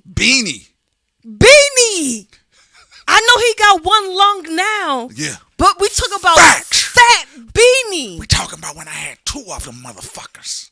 I can feel it in the air. You had me going in there battling deadly niggas like Nas. I can feel it in my bones. You got that one, see. That one you let it. And he wasn't, you know. Can you feel it, nigga? Are you scared? Their handshake ain't matching the brows between their brows. The lines in between their eyes. Sauce money niggas, yeah. No, I think that's why, like, when people ask us, and I'm just saying, if you was, like, born in 2009, then it's unequivocally for you, Drake and Kendrick, and I respect it. But if you, like, you've been around just a little bit longer, just a little bit, you would understand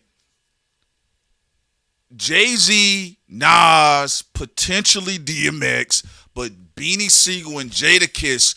And then because people looked at State properly, like there was some dangerous lyricists in there. Well, that's why Jay-Z right? shows so much respect to Nas, even that chemistry they had on stage. Yeah, with that was each other. fantastic. That was fire. That was fire. But, you know, Jay-Z has a lot of respect from Nas because, hell yeah, Jay-Z was popping champagne. Look, Jay-Z like, I got Beanie, I got all the sharpshooters.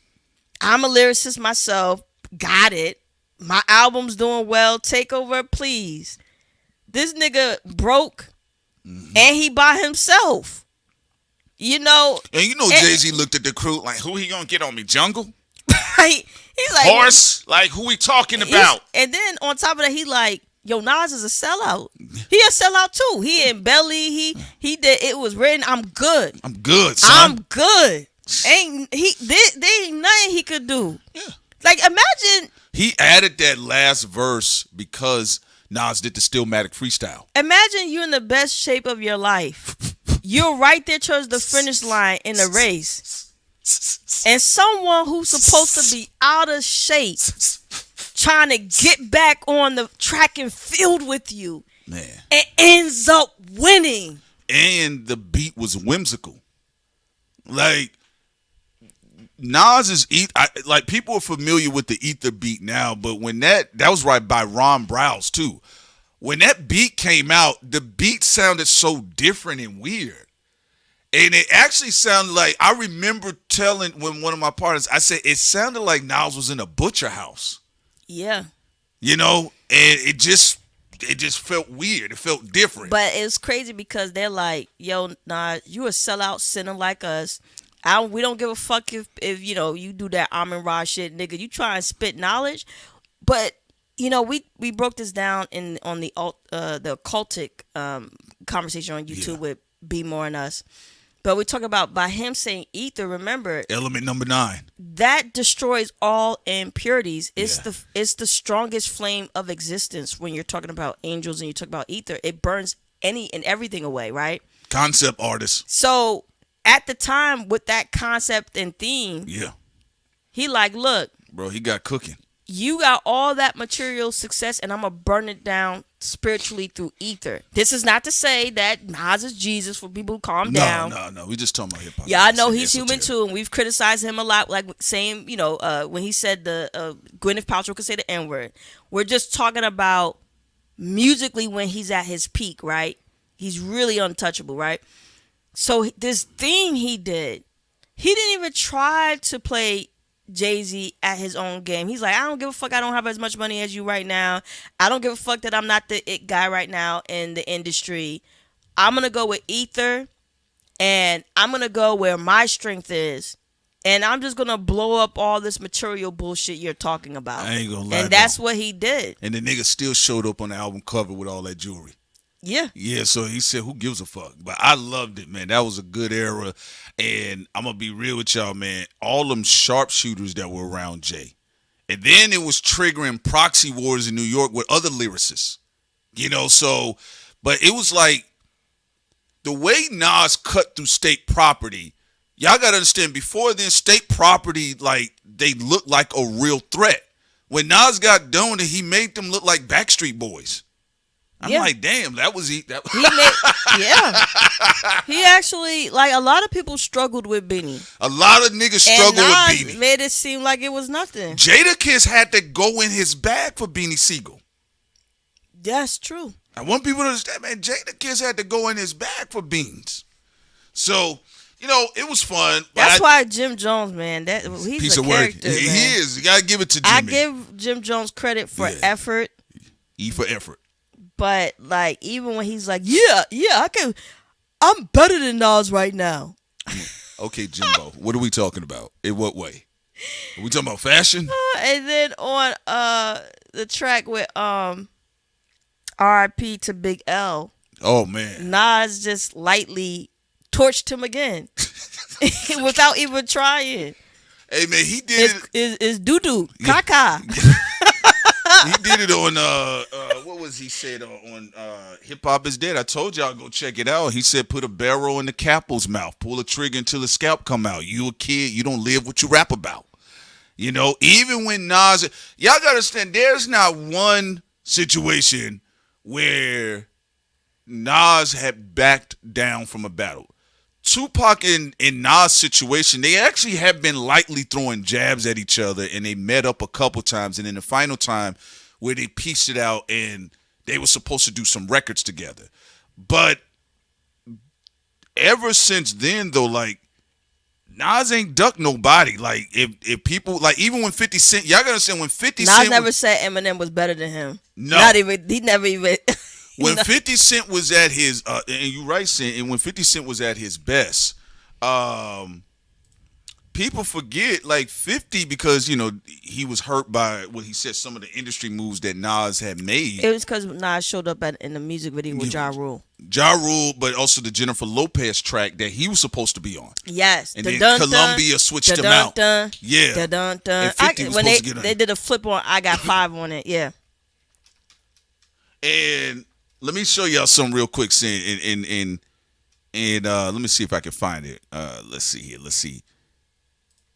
Because this is what we talking about. This is why we was having our conversation so freely with the Kendrick and Drake thing. We like, bro, what are y'all talking about? Like, people been getting busy for a long time.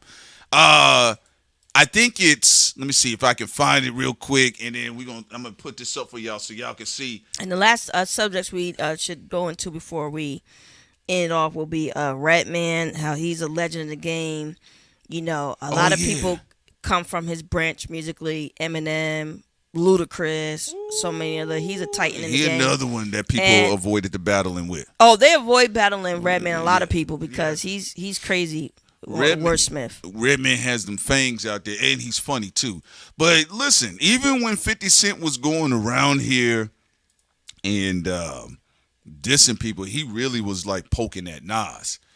When Nas did the Untitled album, because 50 Cent was making fun of Nas for being with Khalees, then the nigga, when they get the bitch tattooed on the 50 Cent, though, he is very funny, but this is why I really like Nas' energy. Nas is one of the few, and I would say because he's way older than me, he's way older than us, one of the few elders in hip-hop he doesn't lose it with trolls. Like, I do like his temperament, because no offense, sorry to the other OGs in hip hop and stuff and legends and stuff, but some of y'all be cracking under pressure with people trolling y'all and starting trouble online and stuff like that, or rappers like Cameron and Jim Jones or 50 Cent. Them niggas never can do anything to Nas. They never fucking phase him. And no, you're right. Like, when Nas was when 50 Cent was trolling Nas, said, and you tattooed the bitch and all this other stuff, he was like trolling Nas hard for a while. Yeah. And then what did Nas do? He got him. He said, Queens Get the Money is a 50 Cent diss. And that went over a lot of people's head, but 50 caught it. He says niggas, what did he say? Niggas is still hating. Talking that Nas done fell off with rhyming. He rather floss with diamonds. They pray, please God, let him spit that Uzi in the army lining. That shorty doo-wop rolling oops in the park reclining. Take 27 MCs, put them in a line. Take 27 MCs, put them in a line, and they're out of alignment. My assignment since he said retirement, hiding behind 8 Mile and the Chronic, get rich but dies rhyming. This is high science. Now add 23 more. From Queens to be more. He says, I'm over their heads like a bulimic on a seesaw. He said, now that's 50 porch monkeys ate up at the same time.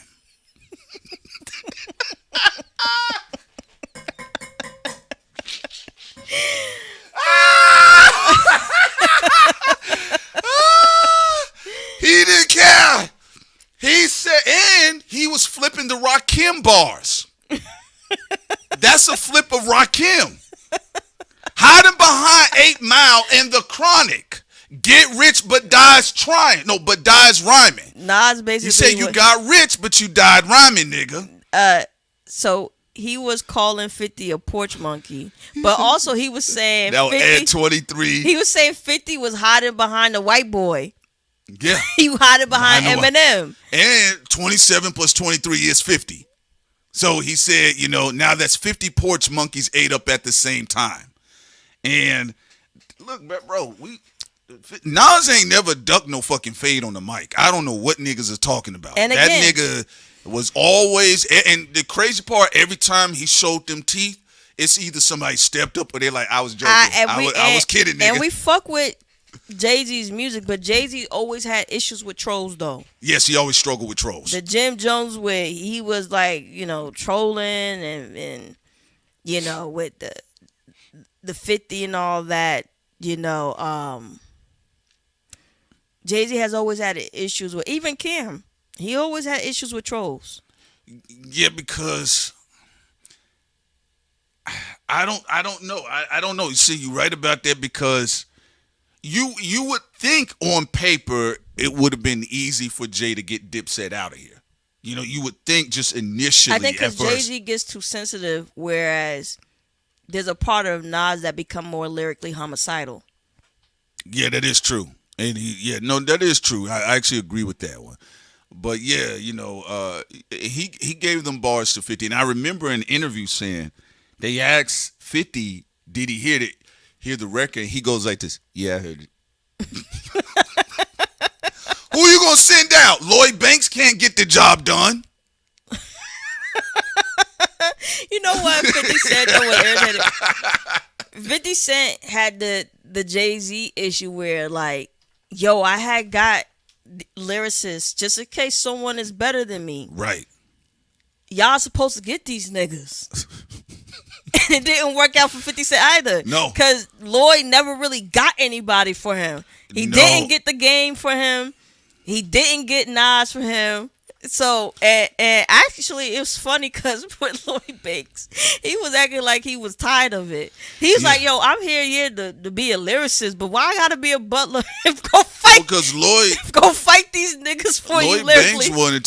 Lloyd Banks wanted to be sexy in videos. Yeah. He said, that's not what I came And he for. wanted just to rap. Because the only time I remember Lloyd Banks coming out, outside of his early days with G-Unit Shady Aftermath, and they were doing the whole Ja Rule Murder Inc. thing, is when he came outside for Rick Ross. 50 buried you. I just laid the chalk down. I thought his voice and the instrumental, I thought it sounded nice, but it didn't. It was a little underwhelming for me at the time, and I just kind of thought like, well, I think y'all going to kind of be struggling with Rick Ross here because this ain't it, Chief. You get what I'm saying? But yeah, no. To your point, look, Nas just he's always been able to deal with the trolls, and I think that's why we seeing some of the mud puddles Jay-Z stepping into online. It's like a house of trolls, So, but Nas comes outside and he shuts it all down. You get what I'm saying? And very, very funny stuff. Again, every 10 years, Nas goes across Jim Jones' head, and Jim Jones goes on to do other stuff. You get what I'm saying? But yeah, we definitely definitely had fun at that time. Also, I mean, we've seen people like Rakim still doing the damn thing at a high level and proficiency. I also wanted to bring up someone else who's been out there doing his thing is Redman. He's definitely an understated lyricist, one of the best to ever touch the mic. Comedy, comedic sketch, comedic timing. And again, his flow, his energy has also influenced a lot of people from even, acts like what we talked about with Ludacris, with Eminem, and so many others, And to give Redman his flowers, because he definitely he's just a legendary act. Oh, yeah. Actually, Redman was one of those energies in hip-hop and with his iconography and everything that made hip-hop feel like more inspirational personally when I was a kid. Like, you look for, and you had a chance to like, it felt like hip-hop was like a real culture. Like, I get what you're the saying, comedy, the films, the joking, the spoofs, the cartoons, the video games. He was like a whole little media on his own. And then also what I loved about him, as much as I love other rappers' style and music, he wasn't really focused on materialism as much. And even when they did the MTV Cribs and he had just a regular fucking house. That shit was very relatable to people. And then also, like, Redman gives a lot of throwback to the PlayStation 1 era, too, of things. That's what I said. It was. Listen, I mean, I've heard every Redman album. I don't think he has a bad album. I agree. I actually don't. I think he got one of the stronger discographies in hip-hop. Especially his Blackout series with Method Man. I think that was incredible, too. But no, absolutely. I don't think like where I feel like Busta Rhymes, Redman. Of course, you got Busta Rhymes, Redman, Ludacris, Missy Elliott. They're the more colorful rappers that have like the more extravagant videos, and I think they really define the video era of hip hop. That's another thing. Saying it's kind of like Redman was also at the peak of the video era of hip hop. No, he was. And to your, I think because Buster and Missy, they had more of a futuristic sci-fi type of style. Right, yeah. With Redman, he would be in that territory a little bit, but it was more grounded though. Yes. It actually kind of reminded me to some degree, without the scary energy though. Some of the aesthetics of Redman reminds me of Courage the Cowardly Dog aesthetics of the show. The dirty Yeah, I can see that. The background, the atmosphere, the landscape, the theme. Yeah, I can see that. That's a good one. Redman energy was almost like a Bama, but from Jersey. I feel like that. Bama, but from Jersey. Sometimes relatable. Into dystopic things, futuristic things like you got random cousin energy. But right. Yeah. Right. Yeah. Exactly. Yeah, no. No, I actually remember I just felt like and I'm not saying this, because I don't want to be like that, but I do feel I'll be that. Yeah, I think that whole era, even panning out where Redman is like on the other side of Will Smith, the other side of MF Doom with like this 360 brand where his energy is everywhere. It's just creativity, And I think throughout hip hop, I think he's had one of the more creative personas. Period. and you see pieces of Redman, of course, in Ludacris, especially in Eminem. You can go through, like, you can really kind of just break it down. And the skits were funny. Like, even on Red Going Wild, man, the skits on this album to me is funny. All right. So, you know, definitely. And the bar game is crazy because even right now with Redman, his bar games are still on point, you know. And what was the album? I think, was it Muddy Waters 2? I think it was Muddy Waters 2. Is that the one? That's the one where he's got 40 songs on there. I had listened to all of it. I was like, hey, man, all this shit is fire. I actually forget that it was on the same album. At one point when I was washing dishes, I was thinking like, oh, I must got a playlist on, but all of the songs on there are knocking. And I just think being able to incorporate humor and comedy into rap, for me growing up, the comedic rappers were my favorite rappers growing up, you know? Yeah, and again, his lack of focus on just materialism. Yeah. And look, you know, we like the shiny chains and all that stuff, but like when you listen to most of Redman's music, he really ain't talking about that. It's like he talks about regular shit, everyday life, regular shit, and then like his love, of course, for video games and comics and stuff like that. I like, and then you know, and then from time to time talking about women from time to time. Yeah. But that was basically like, it was almost like if you saw a blue collar worker that could rap, that his imagination,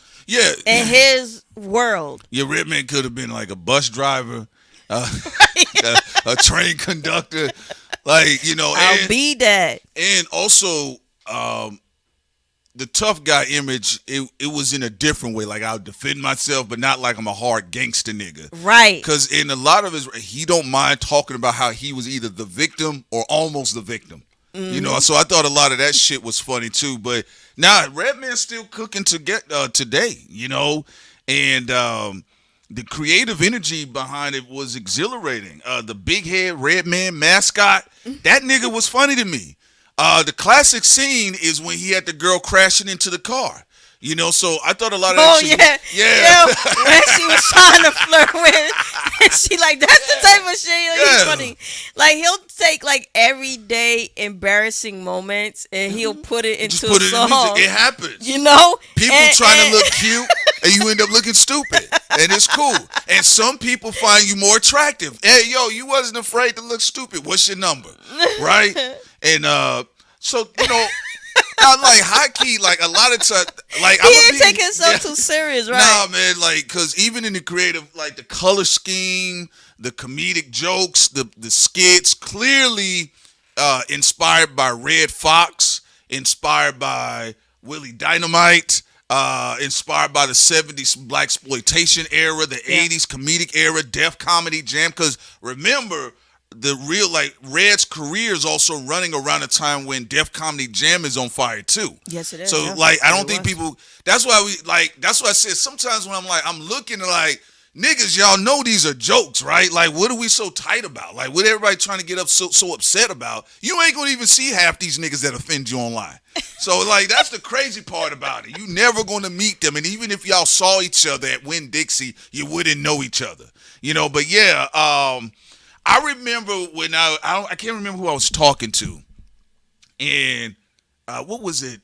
He did the Tiger Style freestyle, and Redman's rhyme scheme is really, really severely understated. I mean, people know he's a dope MC, but his writing patterns, I think people like, we listen to MCs that are dope, but we also we sleep on their writing ability. Like, you know, like I said with Lauryn Hill, or even Bun B's verse off of Murder. You know, I've also like missed the energy of like, not everybody who gets into the arts are trying to be a tycoon.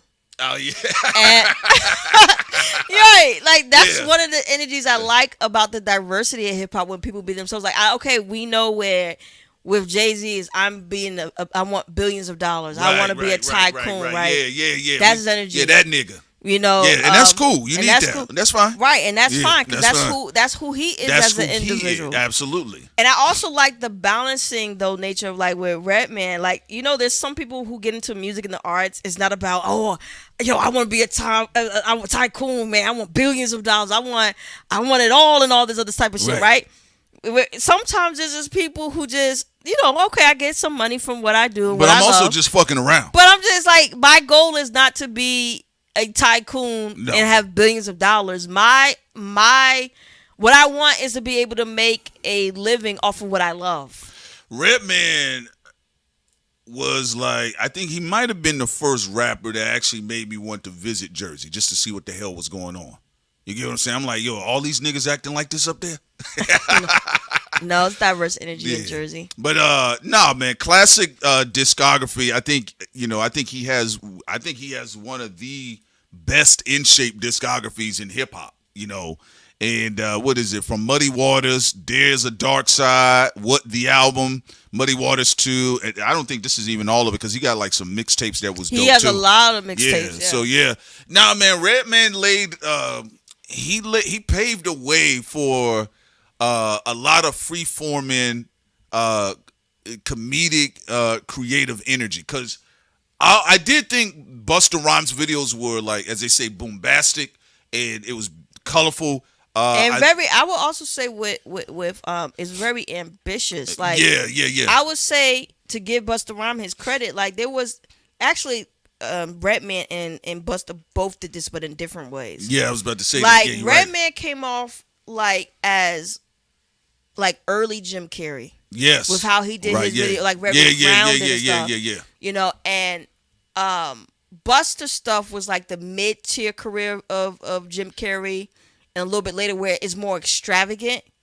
Like you see with Busta and his team, when it came to his music videos, they were more extravagant, more ambitious when it comes to world building and this dystopic future and sci-fi and all that. And I would say, like, with Redman and his approach with comedy and his music videos, more like early Jim Carrey type of movies. Yeah, so no, I actually agree with that. But you see that saying though, even like it was cool to be that. You get what I'm saying? Like, I couldn't really laugh at the baby because he was killing niggas. And like, I get it, the Suge video we supposed to be light, but he got a lot of like. I think the Suge video was lighted, funny. Yeah. Until like, I think with the baby, what messed him up is people realized he kept killing a lot of people. Now some people say it was justified, but there's too much information on the internet that's not consistent on whether it was out of self-defense or if he just wanted to kill a nigga. It was so confusing that even Dave Chappelle kind of dissed him. Yeah. Not even kind of, he did diss him. He dissed the baby where he's like, now we're like, we shooting kids at stores and shit. So, to your point, that does mess up the energy. Yeah, because when he did... people don't want to go to your concerts or whatever and didn't have to feel like their life is at risk. I was a little confused by the brand. I say, well, like, are you a jokester, or is it just like I'm a killer, or I'm a killing jokester, or I kill jokesters, or I'm a joker that kills, right? But with Redman, it really was. The baby's getting back on his feet. He's focusing what he should have done is about the music. No, that is true. Lead with the music, because sometimes the personal stuff, you doing all these antics, it can mess up your career, especially when you cross over. You and I had this conversation before. Once, say, a street rapper, hood rapper, whether you're in a life of crime or not, once you cross over and these antics are still continuing, you're doing a gamble or a risk of your career ending.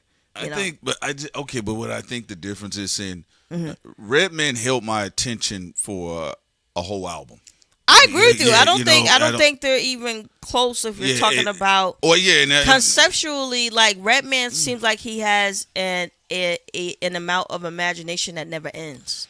The identity seemed a little bit more secure to me. I agree. I think Absolutely. The baby, to me, he ran into brand insecurity and identity insecurity. Because too much of like, I have to prove myself of being hard. Like, I'm a real nigga. I'm a real nigga. And nigga, don't kill, nobody shoot give a niggas. bro, like, you literally you at Rolling Loud with people on stage in dresses. All right, like nigga, who gives a fuck? You making money now.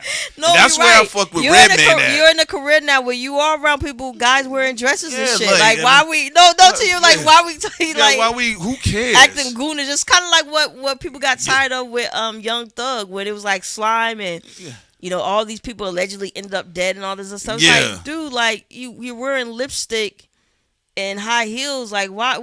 Yeah, and I do want to I do want to give it to them niggas. Redman, Queen Latifah, Will Smith, even Exhibit, from like their comfortable transition to the next level of media. I don't understand a lot of it, when you're making your success and you're getting into a grander, more acceptable audience. We're not talking about crossover to white folks. I'm talking about just like regular casuals from all walks of life you and I showing up. Don't view crossover as just white people. No, I actually people who view it that way. This is why your albums flop all the time. Yeah, the crossover is women. The crossover is just anybody that represents mainstream. That includes the majority of black people, white people, and women. Yeah, and whatever is in vogue at the time. And usually, women so with those, pushing people forward when it comes to if you get their support. Yeah, so what I liked, still like about Redman to this day, down to earth energy. Again, I ain't never met the guy, but I'm just saying down to earth energy in the sense of the brand. It's not all over the place. And again, like when people complain about Jay-Z talking about money, I said the nigga wears $7 million watches. That's his brand, yeah. He always does that. That is his brand. Like I don't understand. Like why would I want Jay-Z talking about I'm eating pot pies in a trailer? Like I'm gonna go to Bubba Sparks for that. It would look weird. It would look very bizarre. If you see Redman with a bucket of chicken and grease popping from his lips, it makes sense. It's on brand. This is his brand, bro. This is brand recognition. Jay-Z, I expect to see him at a 5-star, 4-star restaurant. I expect to see him. You ever heard of 12-star?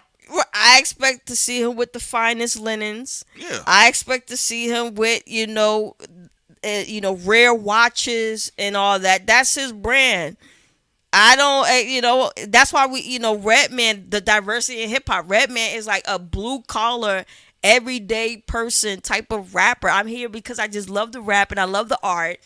If I'm worth, with Redman, it's the energy like if I'm worth $4 million. Mm-hmm. Okay, that's good. That's good. I can right. Yeah, I mean, with Jay-Z, don't cost that much. Jay-Z brand, $4 million not good enough.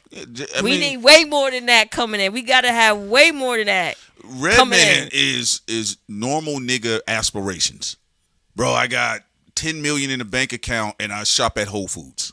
There you go. That's it. Yeah, going home. That's it. So he's definitely in my top 10. Y'all know we MF Doom for us and Redman. And I could go through the list. I typically enjoy all around brands of MC, so that's why MF Doom and Redman are very high on my list. I like when people are on brand. Yeah, of who they are. Yeah. And they just also they do so many different things. Go ahead, yeah. No, I mean, but like I don't tell people. Of course, the only criticism you have if people get in the way of progress for everyday people. Outside of that, though, when I see people be on brand and they give the best quality of what they represent, that's the whole point where I go to this person for. Yeah, so fantastic era, and I'm gonna be honest with you, I do typically sometimes have a little bit of mercy sin, because sometimes you got we are kind of in a weird.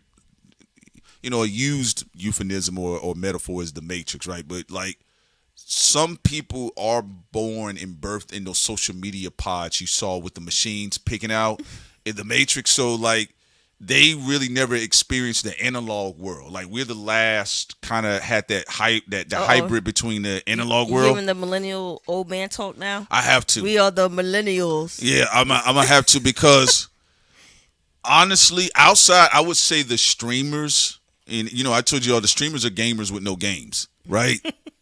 But it's just different where like you had MCs like Redman that wanted to show a lighter side of hip hop, you know, and yeah, he was the real life Craig from Friday.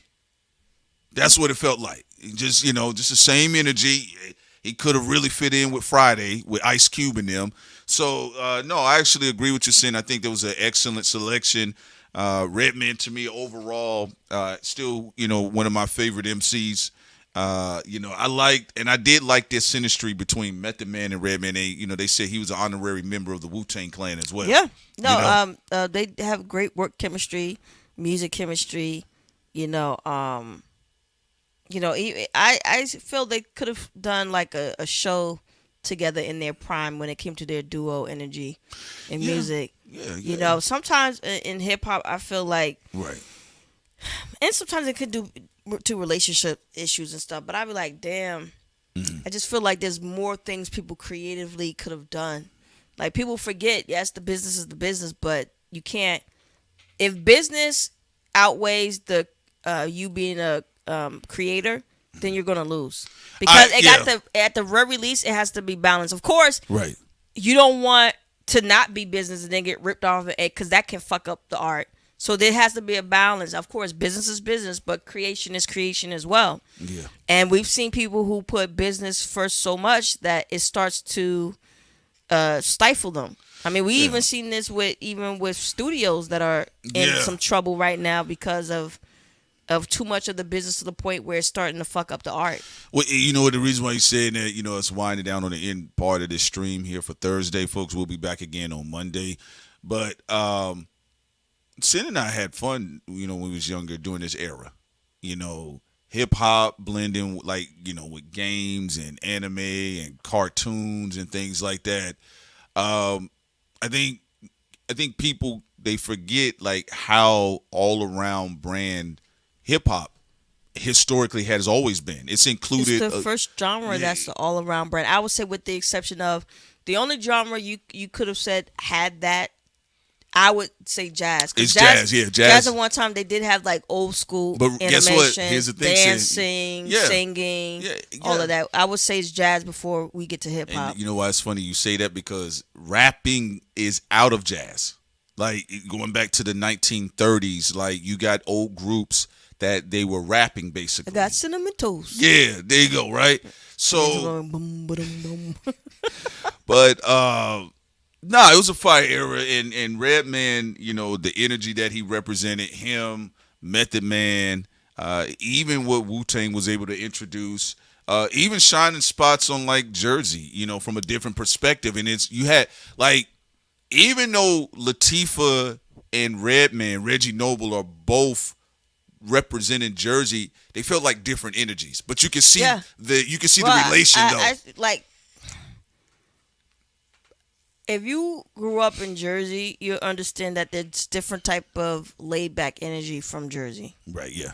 Yeah, it is. You know? It so is. like even when you picked up like, okay, Queen Latifah and Redman, they're both from Jersey. There's of course obviously a lot of differences there, but there's also this laid back energy that they both still have nonetheless, right? Yeah, it is true, yeah. And look, there's just a lot of people. Even Lauryn Hill. Yeah, whether you talk about Newark, New Jersey, Jersey City, you know, Patterson, Brick City. You know. Yeah. Even when Prince went and visited Jersey, he was like, wow. He was like, a lot of these people are just laid back.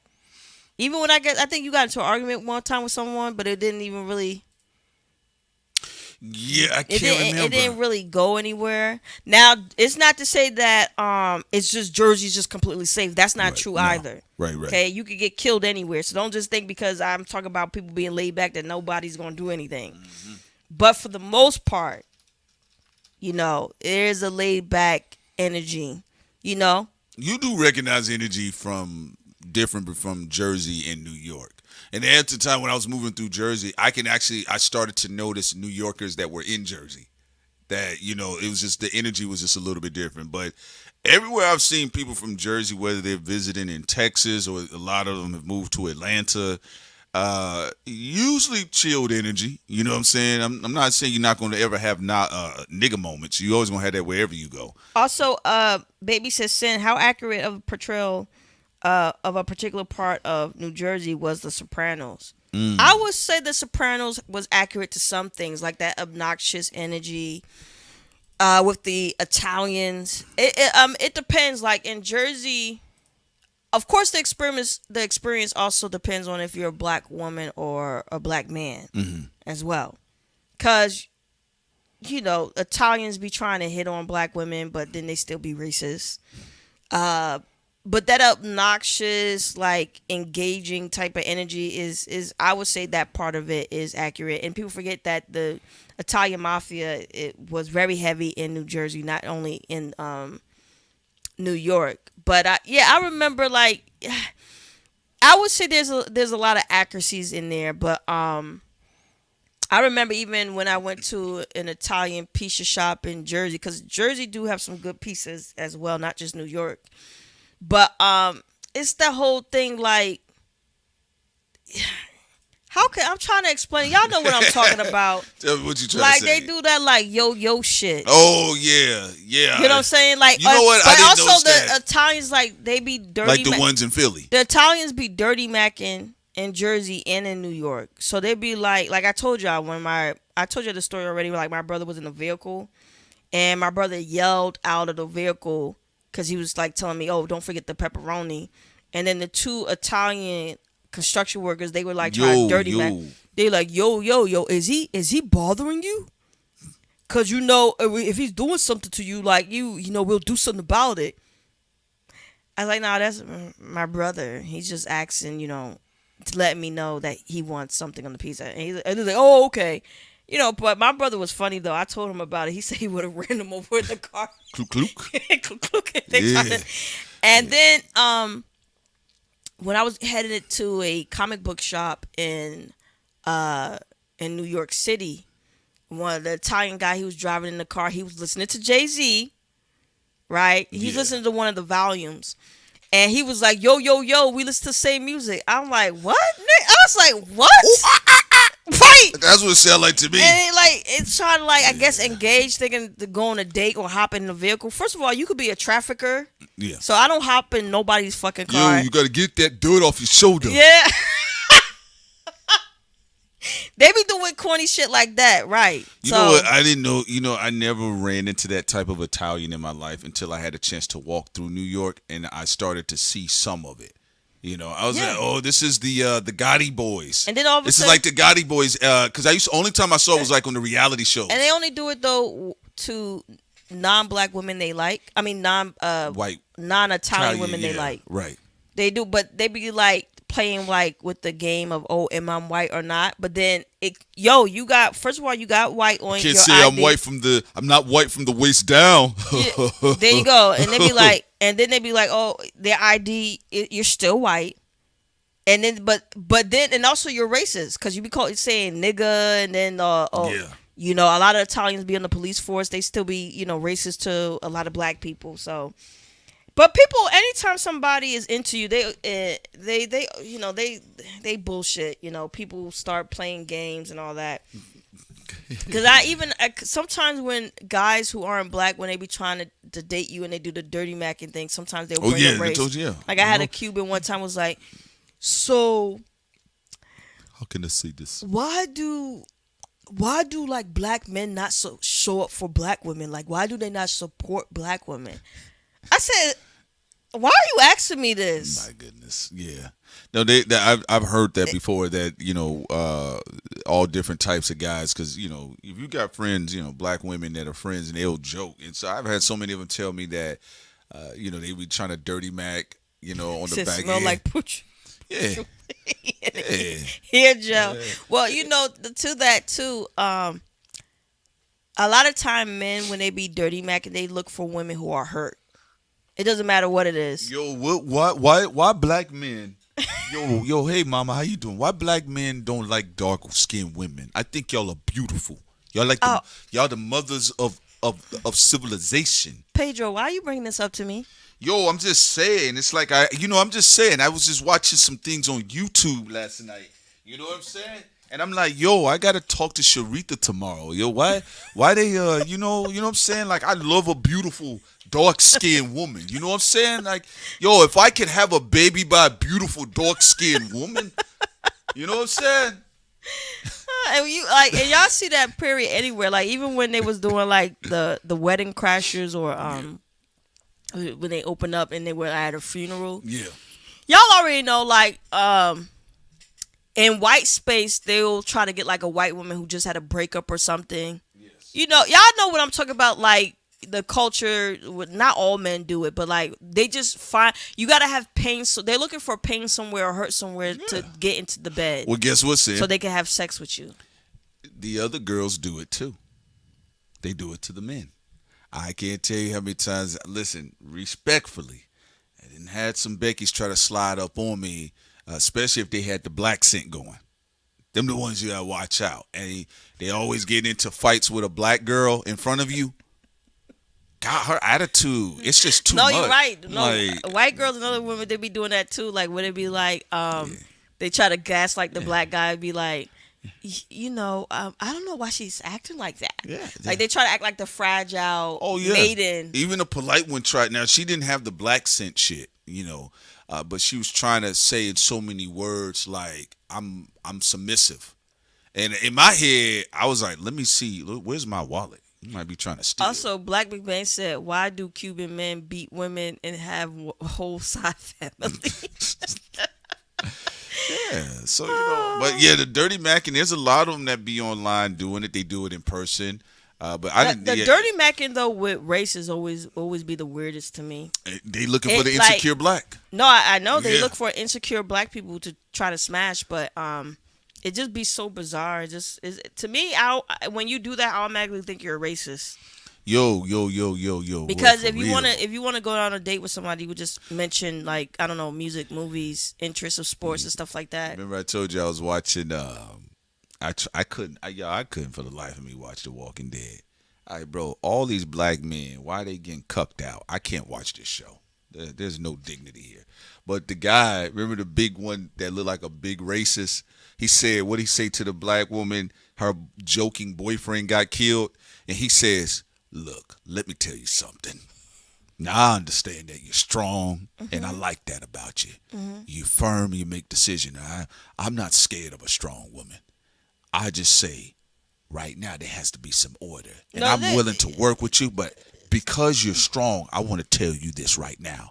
I'm not scared of you. Yeah, it was one step away in The Walking Dead. He was one step away from saying, I'm not scared of a strong black woman. Yeah. I say, shouldn't your focus be the zombies? Why would you care about the strength she has and not? The zombies are eating dogs. They're eating the cats. Speaking of zombies, let's get into the last topic. Jared Leto. Oh my God. Sleepy Leto at box office poison. Sleepy hollowed out. He's welfare queen from WME. He has 4 alleged victims out accusing him of sexual assault. You pull up an article, great. Let's read that a little bit before we head out. Now, y'all know I don't like Jared Leto. 4 women. Jared Leto, it's not even a personal thing. It's just he's boring. Because I do know, look, I'm always going to put victims first. I don't care about a celebrity as much as I like their music or movies. If they get caught, then you just get caught. But on top of him having allegations, I also think artistically he's just ass. I'm sorry. I'm not into Jared Leto and his movies. I think he's very boring. And I'll tell you how boring he is. I was going to watch Tron, and then I saw him in the trailer, and I told Prince I'm not watching it. Yeah, because Sin told me. She said, because I was like, let me tell y'all something. I liked the first Tron. I love the score that had Daft Punk on there as well. The score is Flawless Victory. They don't have film scores anymore like that. So then I was like, okay, cool. We're doing Tron 2. I saw the early concept designs, movie nerd here, so I'll go online and see what the developing concept art is. So I said, okay, look like it's going to be fire. Then Sin told me, oh, yeah, you know, the trailer for Tron 2 came out. She said, I'm not watching it. I said, why? She said, Jared Leto was in there. I said, Jared Leto, wait a minute. And I saw part of the trailer. My silly ass didn't finish the whole trailer because there's a scene where he takes his helmet off. I didn't see that. And it flopped. I didn't see Everything that. 99% of the films that Jared Leto has been in has flopped. I did not see that. And that's why I think he's a sugar baby. All right. And we then didn't somewhere early in the comment section, that's why they said the sexual assaults have come out. If I was WME, they probably all of them evil too, more than likely. I mean, they already letting you know what it is they do. If I was WME, I would get rid of him. He part of the club. I get that maybe he's a part of the club because he probably traffics allegedly. Because y'all know in them companies, them white ones, people don't want to talk about the white ones. They only focus on black rappers, but they only focus on Bill Cosby. In them industries, they do be having untalented white people or white people who always are box office poison, but they're there to bring the ladies. I think this is or it, though, men, Sin. or both. For him, it will be both. I think this is it, Sin. I think they're letting this information hit, and they're gonna because they have those moral contract clauses. And I think they let a lot of. He got like 50 allegations over the past some years. 4 women accuse Jared Leto of criminal sexual conduct. All right. So let's get into the meat and potatoes of this article. Go ahead, Prince. All right. Warning contains graphic details. Blah, blah, blah, blah. Okay. 4 women have accused Oscar. Oh my God, he does have an Oscar. But anyway, 4 women have accused Oscar-winning actor and 30 Seconds to Mars trash group frontman Jared Leto of criminal sexual conduct, with the alleged offenses having taken place when they were teenagers. Some Rob Lowe action. That's what we've always heard about Jared Leto. Well, likes him a little young. Allegedly. A lot of these, and I will say this is for Patreon. Let's bring that back to Patreon. But I'll subscribe. I'll say a little bit of it. And remember, I want to just keep reminding y'all. Choose your words wisely, Sin. There's no entertainer that I fuck with if it's proven beyond a doubt, not just rumors, allegations. If you are convicted and found to be messing with children or rapists or trafficking and you get into trouble, this platform, we do not defend people who have been proven to be whatever. And we barely even defend people with accusations. All we say to people, you could be right about any of these people, but you got to remember, the jury's out on that one. You're innocent until proven guilty. Right? So going back to this, a lot of companies, they have certain people who are, how should I say this? Choose your words carefully, Sin, on YouTube. Okay, let's remix this a little bit. We invented it. There are companies out there, allegedly, that have known traffickers in their company or agency, and they know that they are traffickers because the people who are higher ups in that company literally put that person in a position to bring teenagers to them. A position of power. If you know what I'm saying. Do y'all know what we're talking about here? They know what you're saying, Sam. Okay, good. They know what you're saying. We'll go into more details on how that operates on the Patreon. It happens in the music industry. It happens in the movie industry a lot as well. And I'm going to say this real quick, and we're going to get back to it. Also in politics with some teen interns as well. Yeah. Lindsey Graham. All right. I'm going to say this. Oh, my God. These ads are everywhere. They are crazy. To the point, I think Chadwick Boseman's most important movie, if not his best one, to me, is Message from the King. Yeah, it touched on all of this. And sex trafficking with teenagers. Don't want to spoil it for y'all, but y'all should check it out when y'all get a chance. It's a classic film. All right, and that's pretty much, concerning Hollywood. But let's get into some of the shenanigans of Jared Leatherface. All right. One of the women says she was sexually assaulted in a motel bathroom when she was 17. Another says the Hollywood star threatened her with sexual assault when she was 19 and had been unexpectedly left alone with him in a hotel room, a setup. A third describes, what were you about to say, Sin? A lot of companies have had lawsuits. Yes. With people employed in companies. Yeah. Trafficking teenage girls and boys. I do not feel like going over some of the things we've already talked about in the past 10 years of us doing this.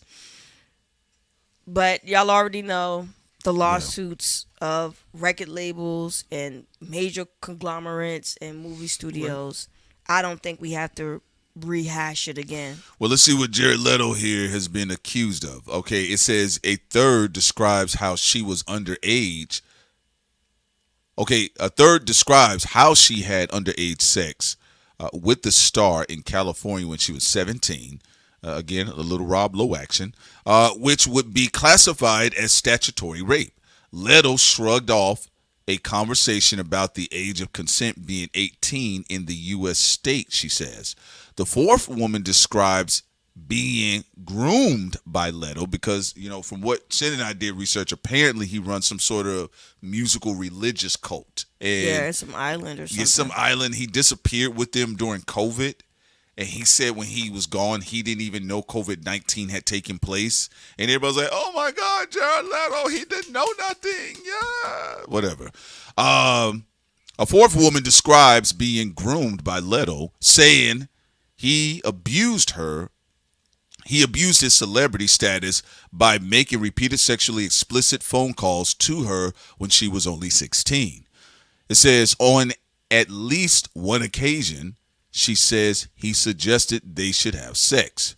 She subsequently sent a non-disclosure agreement, or she was sent a non-disclosure agreement, an NDA, to prevent her from talking. Remember, NDAs do not cover criminal activity. And also to add to this, the thing that makes even finding advocates in Hollywood very difficult is even sometimes people who go out and say, I'm in Hollywood, and they'll be like, Jared Leto is a trafficker.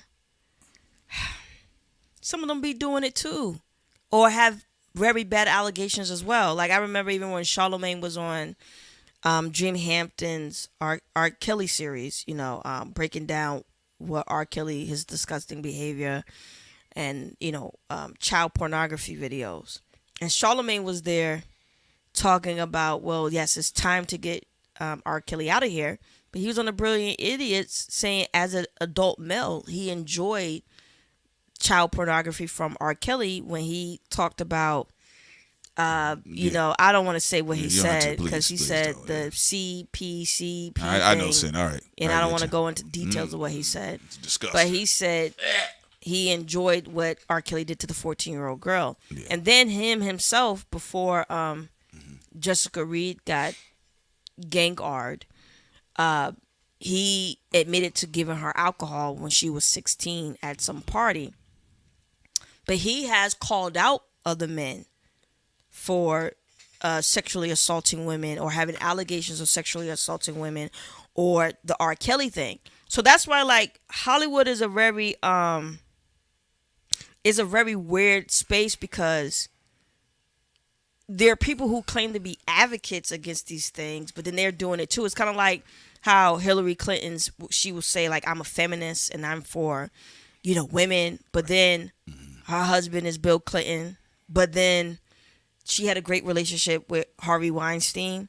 So this is why, sometimes people get mad at us, but I don't really care when I see a celebrity say they're against something at this point anymore, because I don't know who you're associated with or if you're doing it too, because of how the pattern keeps coming up with a lot of these industry people. It's just very simple. You don't know these people, y'all. You can appreciate art, and that's fine. And I hope people don't treat these art or artists, better yet, there's no guilty pleasure there. You like a singer, you like a rapper, they've been tried, in the court of law, and legally they've been found guilty of illegally harming somebody in their physical body. I'm not overly attached to all of that, you know. And I saw, actually, a part of the R. Kelly, I saw some people, of course, they were being malicious directly, but then I saw some people were trying to defend their conscience, and I say it's not my fault if I listen to I don't listen to R. Kelly's music because he puts it in the music, and I just don't feel like, you know, hearing from his ass. But if somebody's listening to R. Kelly and we both pull up at the red light, I don't even have no thought about the conversation or even the moment, because I'm not that I don't have that type of attachment. But I did see people feel like it's almost like they might have been feeling guilty or there was some sense of shame there. And I said, for what? I mean, unless you violated young children or somebody against their will, where's the guilty consciousness coming from? He's the perpetrator, because that's also parasocialism too, by the way. His crime is his crime. Yeah, fans having a very a weird relationship with some of these famous people. So you're thinking like, well, because some of these people were defending R. Kelly as if they were defending themselves. And parasocialism, he broke the law. It's up to you, and whether people keep the song in their phone or on their playlist or not. Prince Solomon, I'm not going to be up here judging you about that. What I will say, though, a lot of times what I disagree is when people come out intentionally trying to castigate victims. I say I'm not for that. No, that's the part I don't like. To your point, I'm not going to be a hypocrite and try to say everybody's just immoral if they're listening to music or art from someone who's disgusting, because half the things that you engage in with society are from disgusting fuckers. Yeah. Period. Disgusting. And I'm not gonna be like Jay-Z right now and be like on a stage talk about, you know, AutoZone and where you get your gas from and all this other shit. But you use UPS. Like Prince said, the best that you could do to be a decent human being is when victims come out, don't be a groupie and just assume they're lying. You don't fucking know if they're lying. No. And this is ridiculous. Some of these people have so much power that as a victim, you can end up dead. You even saw with the David story, which is so disgusting. That is a very disgusting There was an story, influencer who was joking about, you know, if someone underage tells, they're going to, kill them. Yeah. And you saw with the Jeffrey Epstein story, like, come on, this person had ties to dignitaries and stuff. And then with, the Diddy situation, even though he got lucky, he didn't get caught up in something very heavy, but he had a strong relationship with the mayor of New York City and police departments and stuff like that. So the most decent thing you could do is like mind your business until all the facts come out. Like, how are you going to go and say a victim is lying? You don't know what the fuck is going on. And then sometimes with these people, they've got so many wins in the courts that you find out they were guilty 15 years later. Yeah, like and then they got a RICO, and then all their dirty deeds is revealed. Yeah, no, she's right about that, and that's just my mindset about it. Same thing with King Von. To me, I personally feel King Von was a serial killer. Did he have some dope songs? Yeah, but my choice as a consumer is my choice. Were there days I was interested in hearing his I got a story to tell? Yeah, and then were there days I like, I don't want that in my spirit today. You know what I'm saying? So I just think, people pacing themselves and not parasocializing these people's actions, with what they do as consumers, should be more distinct. Also, I would like to hear you continue reading Jared Leto's article before we go to David. So the other side of it is that with Jared Leto, it was 4 victims, 4 accusers, better yet, coming forward, and they're talking about his history. And my honest opinion, I think this time around they're going to get him. I actually believe that because too many flops now. Like we were already flopping on the books. But and message to the king or from the king. Message from Remember, the king. is when you get aged out too. There you go. In Hollywood terms, for these old geezers who are disgusting. Yes. Jared Leto Jared Leto is considered an old bitch now. So yeah.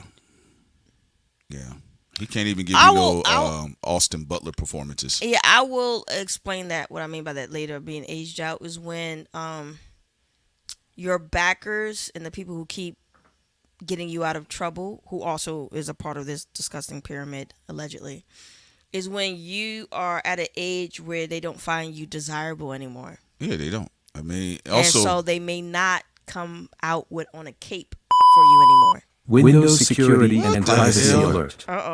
Important security message from Microsoft support. Your computer has...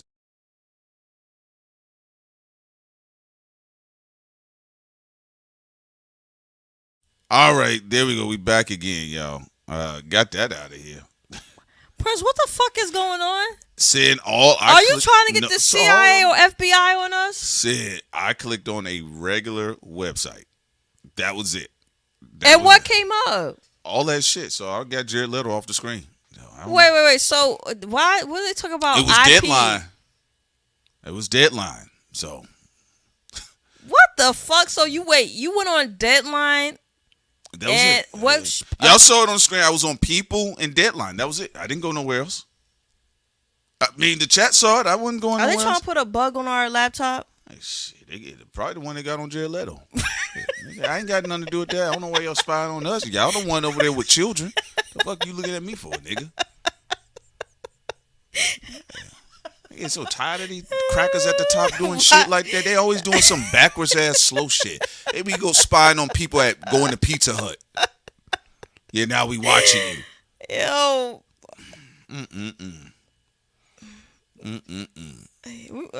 We may have to take a break on this topic. I don't know what the fuck is going on. We didn't even get to the nigga, David. We didn't even get to the weirdo David yet. Scarecrow-haired ass nigga. You know. Okay, so what is there any other articles still? Well, I read the 4 accusers, and so those are the 4 accusers. They all say that it was underage. So it just. It sounded like a doomsday message. It did. Prince, we're gonna have to clean that whole computer and all that. I don't know what the hell's going on. That was like a doomsday message. Yeah, hey, if you keep digging in our business, right, we're going to shut this down. Whatever. Your IP has been scanned and identified. The pepper spray drones are coming as we speak. Yeah, because they want y'all to stay stupid. You know, the drones was also in Dark Angel. They was killing people. Yeah. From their photos. Yeah, they were. No, she's right about that. Where's the Illuminati button? That's right. That's right. E, where is it?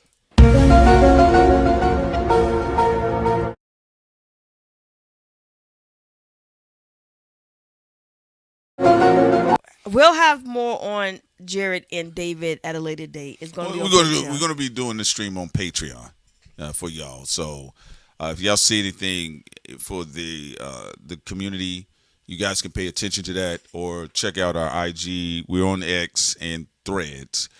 So, y'all can always do that. But, at the end of the day, Jared Leto just seems like a nasty person to me, And, again, it is what it is. A lot of these people, being real, some of your favorite devices have been designed by abhorrent, sick people. So that's why I say, like, even Microsoft. Yeah, you guys got to keep your self-esteem. Bill Gates over there in them Epstein files. Yeah, like that's why they want you to export your self-esteem or externalize it to all of these different venerations, whether it's celebrity, cars, things of that nature, because so every time there's an issue, your self-esteem can be lower.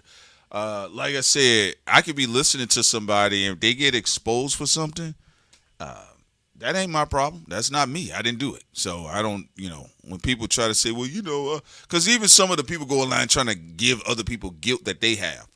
Like, you like listening to R. Kelly. If you have those thoughts in your head, then that's on you. But the next person genuinely may be going to their cookout, listening to happy people, thinking about their grandma. They're not thinking about nothing else. Dizzle, we will let everybody know when the next time we'll have a live show. On Patreon. Some of these more sometimes like weird things happen when you talk about subjects on trafficking and subjects pertaining to Israel. So On we'll YouTube. see. Well, it's a little bit too much of it. That's what they And say. then the bots are, and then the monitoring and all this other stuff. And you say, They buying up all the information. Captain Planeteer. Captain Planeteer.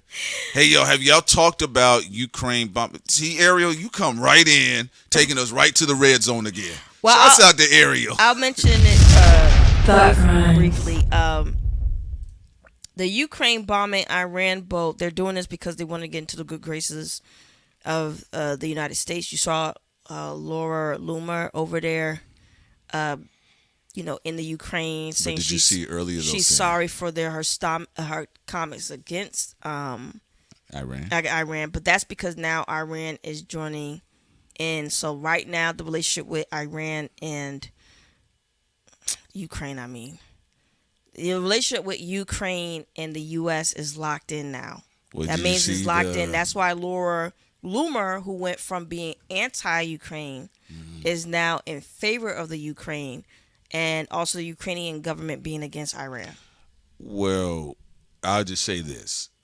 Recently, y'all saw President Zelensky talking to Prime Minister Bibi, and that was just a day ago. So there you have it, Ariel, And again, I tell you, these conversations is not like we hiding from them, but our channel has been dealing with a lot of different things over the past year. That's why on Patreon, we'll have our exclusive streams. Did you hear that threat? Yeah. But the IP, did you hear that threat? So, no, you better, we're going to have to. Ariel, we was just throwing that laptop and everything away and getting another Ariel, one. we was walking right out there. Here come Ariel. Can y'all talk some more about it? I just got in. Shouts out to Ariel. All right. But yeah, also don't worry. E Dizzle says, will you guys announce the Patreon stream? I want to make sure I update my membership. And also for those people that are looking to update their memberships, you guys have the opportunity once we go live back again on Patreon. And again, one of the reasons why we always usually go over to Patreon, the censorship is not the same. You get what I'm saying? You don't know what type of stuff be going on because again, YouTube did participate in what the Biden administration requested, and we told you guys about Project Esther, and that's all social media apps. So you're going to be seeing more of that as well. So, y'all know what time it is. We still have podcasts and also animations, exclusive stuff that will be on the Patreon, so make sure that you do it. Also, Dwan B in the building. What's up, Dwan B? Make sure y'all head over there to the Patreon because we still again have podcasts and a lot of other unique and also risky conversations, but it's still on the Patreon before we even get the live shows going back on the Patreon. But man, yes, it's a good question you asked, Ariel, but to go into deeper territory, I'll just say this, like what Prince said, Bibi and Zelensky are in bed with each other. Ukraine and the United States are in bed with each other for sure. Is locked in now. Yeah, and pay attention to all the places that Laura Loomer is going to right now, trying to beg for help from other countries. And people on social media do need to be aware and grow up. And this is what I mean by that. Look, if we keep it candy, and we just talk about Kendrick and Drake and Jim and SPESH and Kiss, and we just keep it on the hogs and the pigs and the dogs, you don't really get no funny action half the time. You get what I'm saying? Tomorrow's show is going to be more relaxed, though. Well, actually, tomorrow's show is your esoteric tier. No. Today's Thursday. Today's Wednesday. Today's Wednesday. Yes. Are you sure, Sam? Mm-hmm. Okay, all right, then we'll have fun tomorrow. Tomorrow is going to be, we'll probably talk about some movies or something. Yeah, so, but the other stuff, like I said, when you start really, and I'm being real with y'all, because listen, I get it, free speech, blah, blah, blah. These are terms of services. You get what I'm saying? Huh? Oh, just pin it. Yeah, terms of services, real quick. I got you, Sam. Yeah, terms of services, all right? And a lot of times on our Patreon, we go into, more explicit conversations. But if you like, come on, YouTube, Twitter, Threads, Instagram. Realistically, we told y'all about some of these documents that are out there that also are already through the cloud technology, through the backwards compatibility programming, the internet switches and things that go on concerning these social media apps. Absolutely, they're going to slow your stuff down. Absolutely, they're going to throttle your stuff. Edward Snowden talked about it too. Yeah, like that's I don't mind people having the conversations and pushing for human rights violations, right? But also, the social media apps are ran by these technocrats, and people got to understand that they are in bed with these entities within the United States, the government and global government too, because we saw what's been going on with Anthropic, what we're talking about here, moving on forward. So I think there's a little bit of crybaby-ish action. It's they shit. And it is what it is. So, like I said, not all the way in ownership, but they didn't create YouTube. No, it's not about creation in America.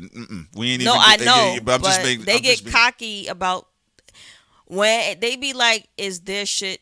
It depends. Like look at those books. Those books weren't their shit, and they no. That's not. I'm not talking about the concept of the internet. I'm talking about Twitter. I'm talking about YouTube. I'm talking about these places that you are logging into the accounts. They're going to play the games with you, just like we see on the internet right now, even on YouTube. Look at the celebrities with no personalities being pushed up in algorithms so they can play gatekeeper to conversations otherwise that would be quote unquote open source to the general public. Okay. We talk about Starlink during the election. That's a real thing. Okay. So that's why Sen and I, we always say, you do have to maintain your independence. I know a lot of people bitch about it along the way because you got to be in the gym. You have to lift weights.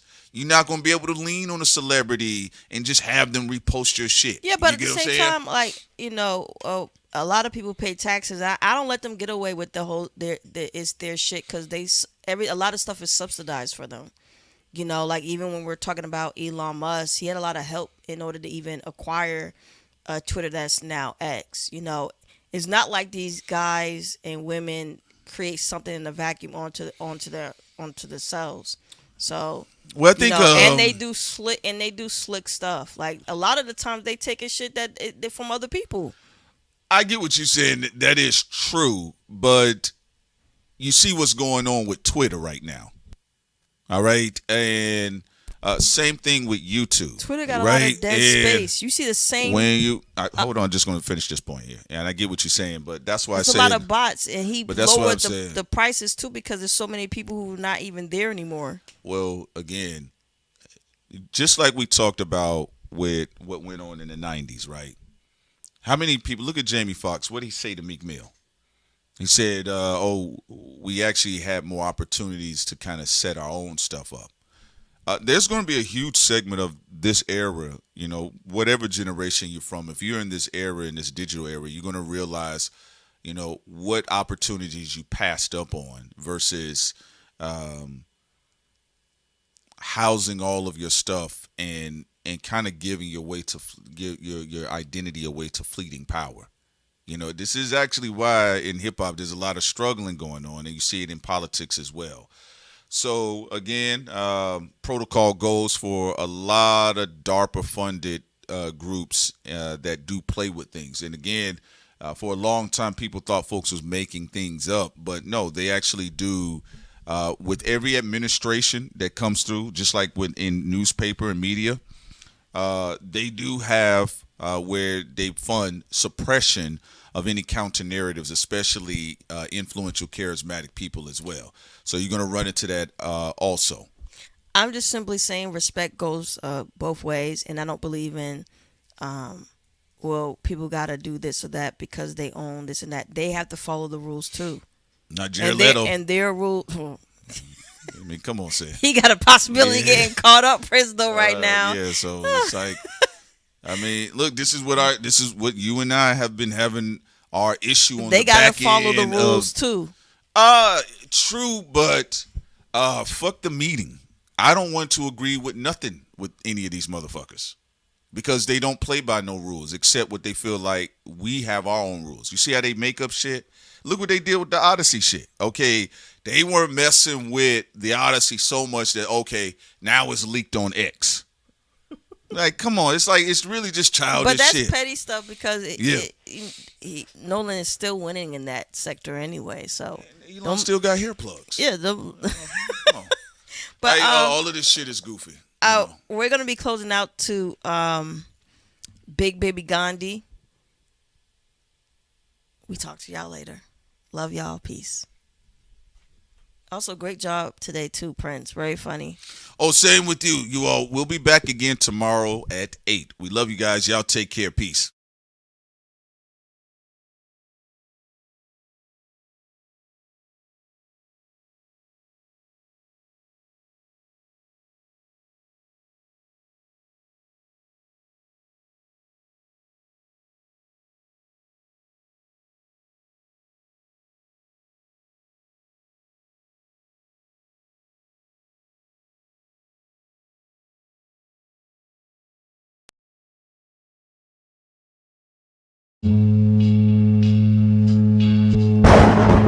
Thought crimes.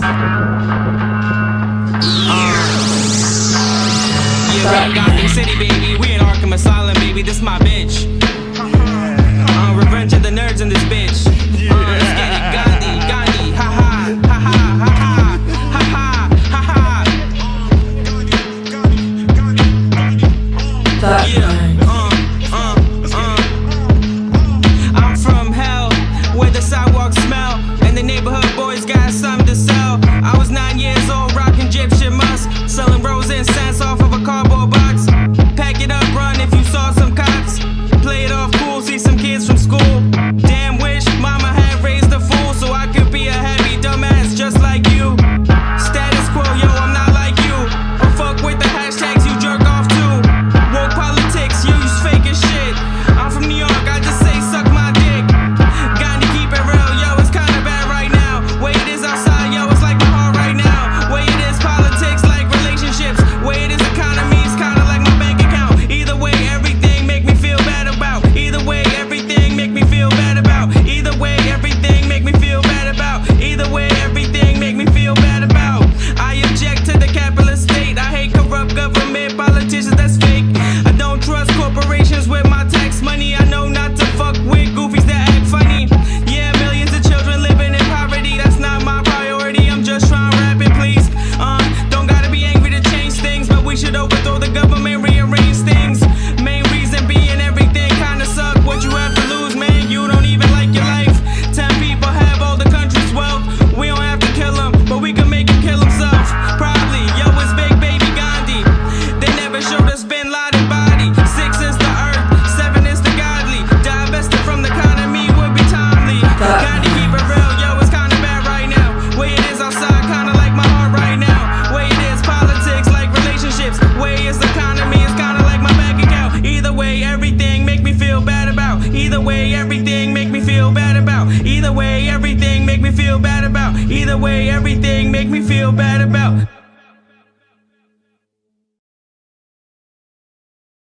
Thought crimes.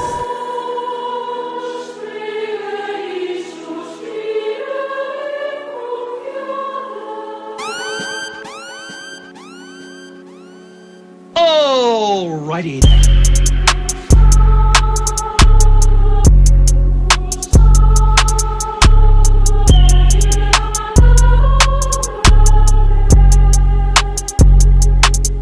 Thought crimes.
Thought crimes.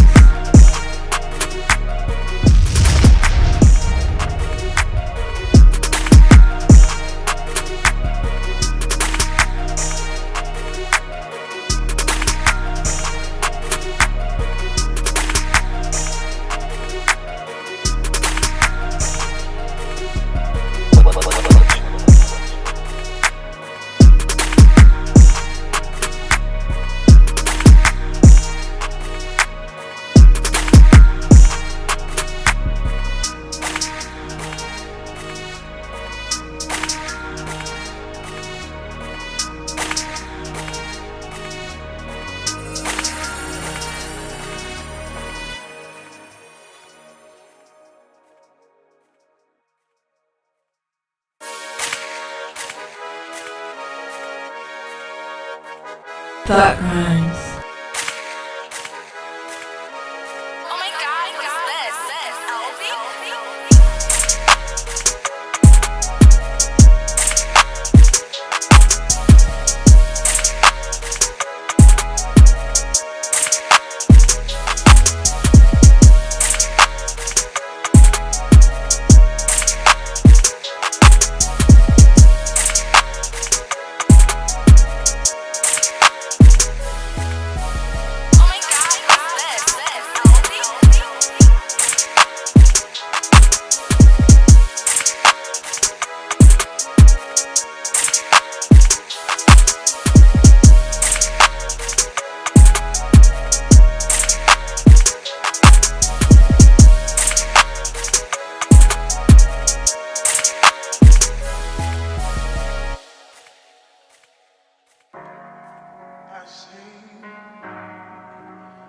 Because I'm happy, and I sing. Thought crimes. His eye is on the sparrow. Oh my god, what's this?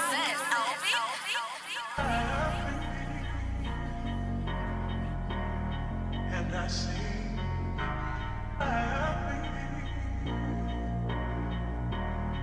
and I sing happy, and I sing happy, and I sing.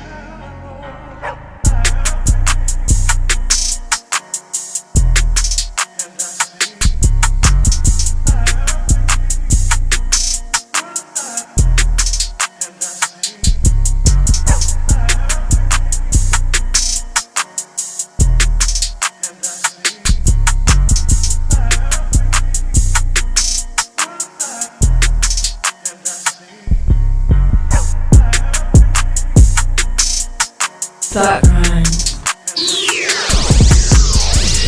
Thought crimes.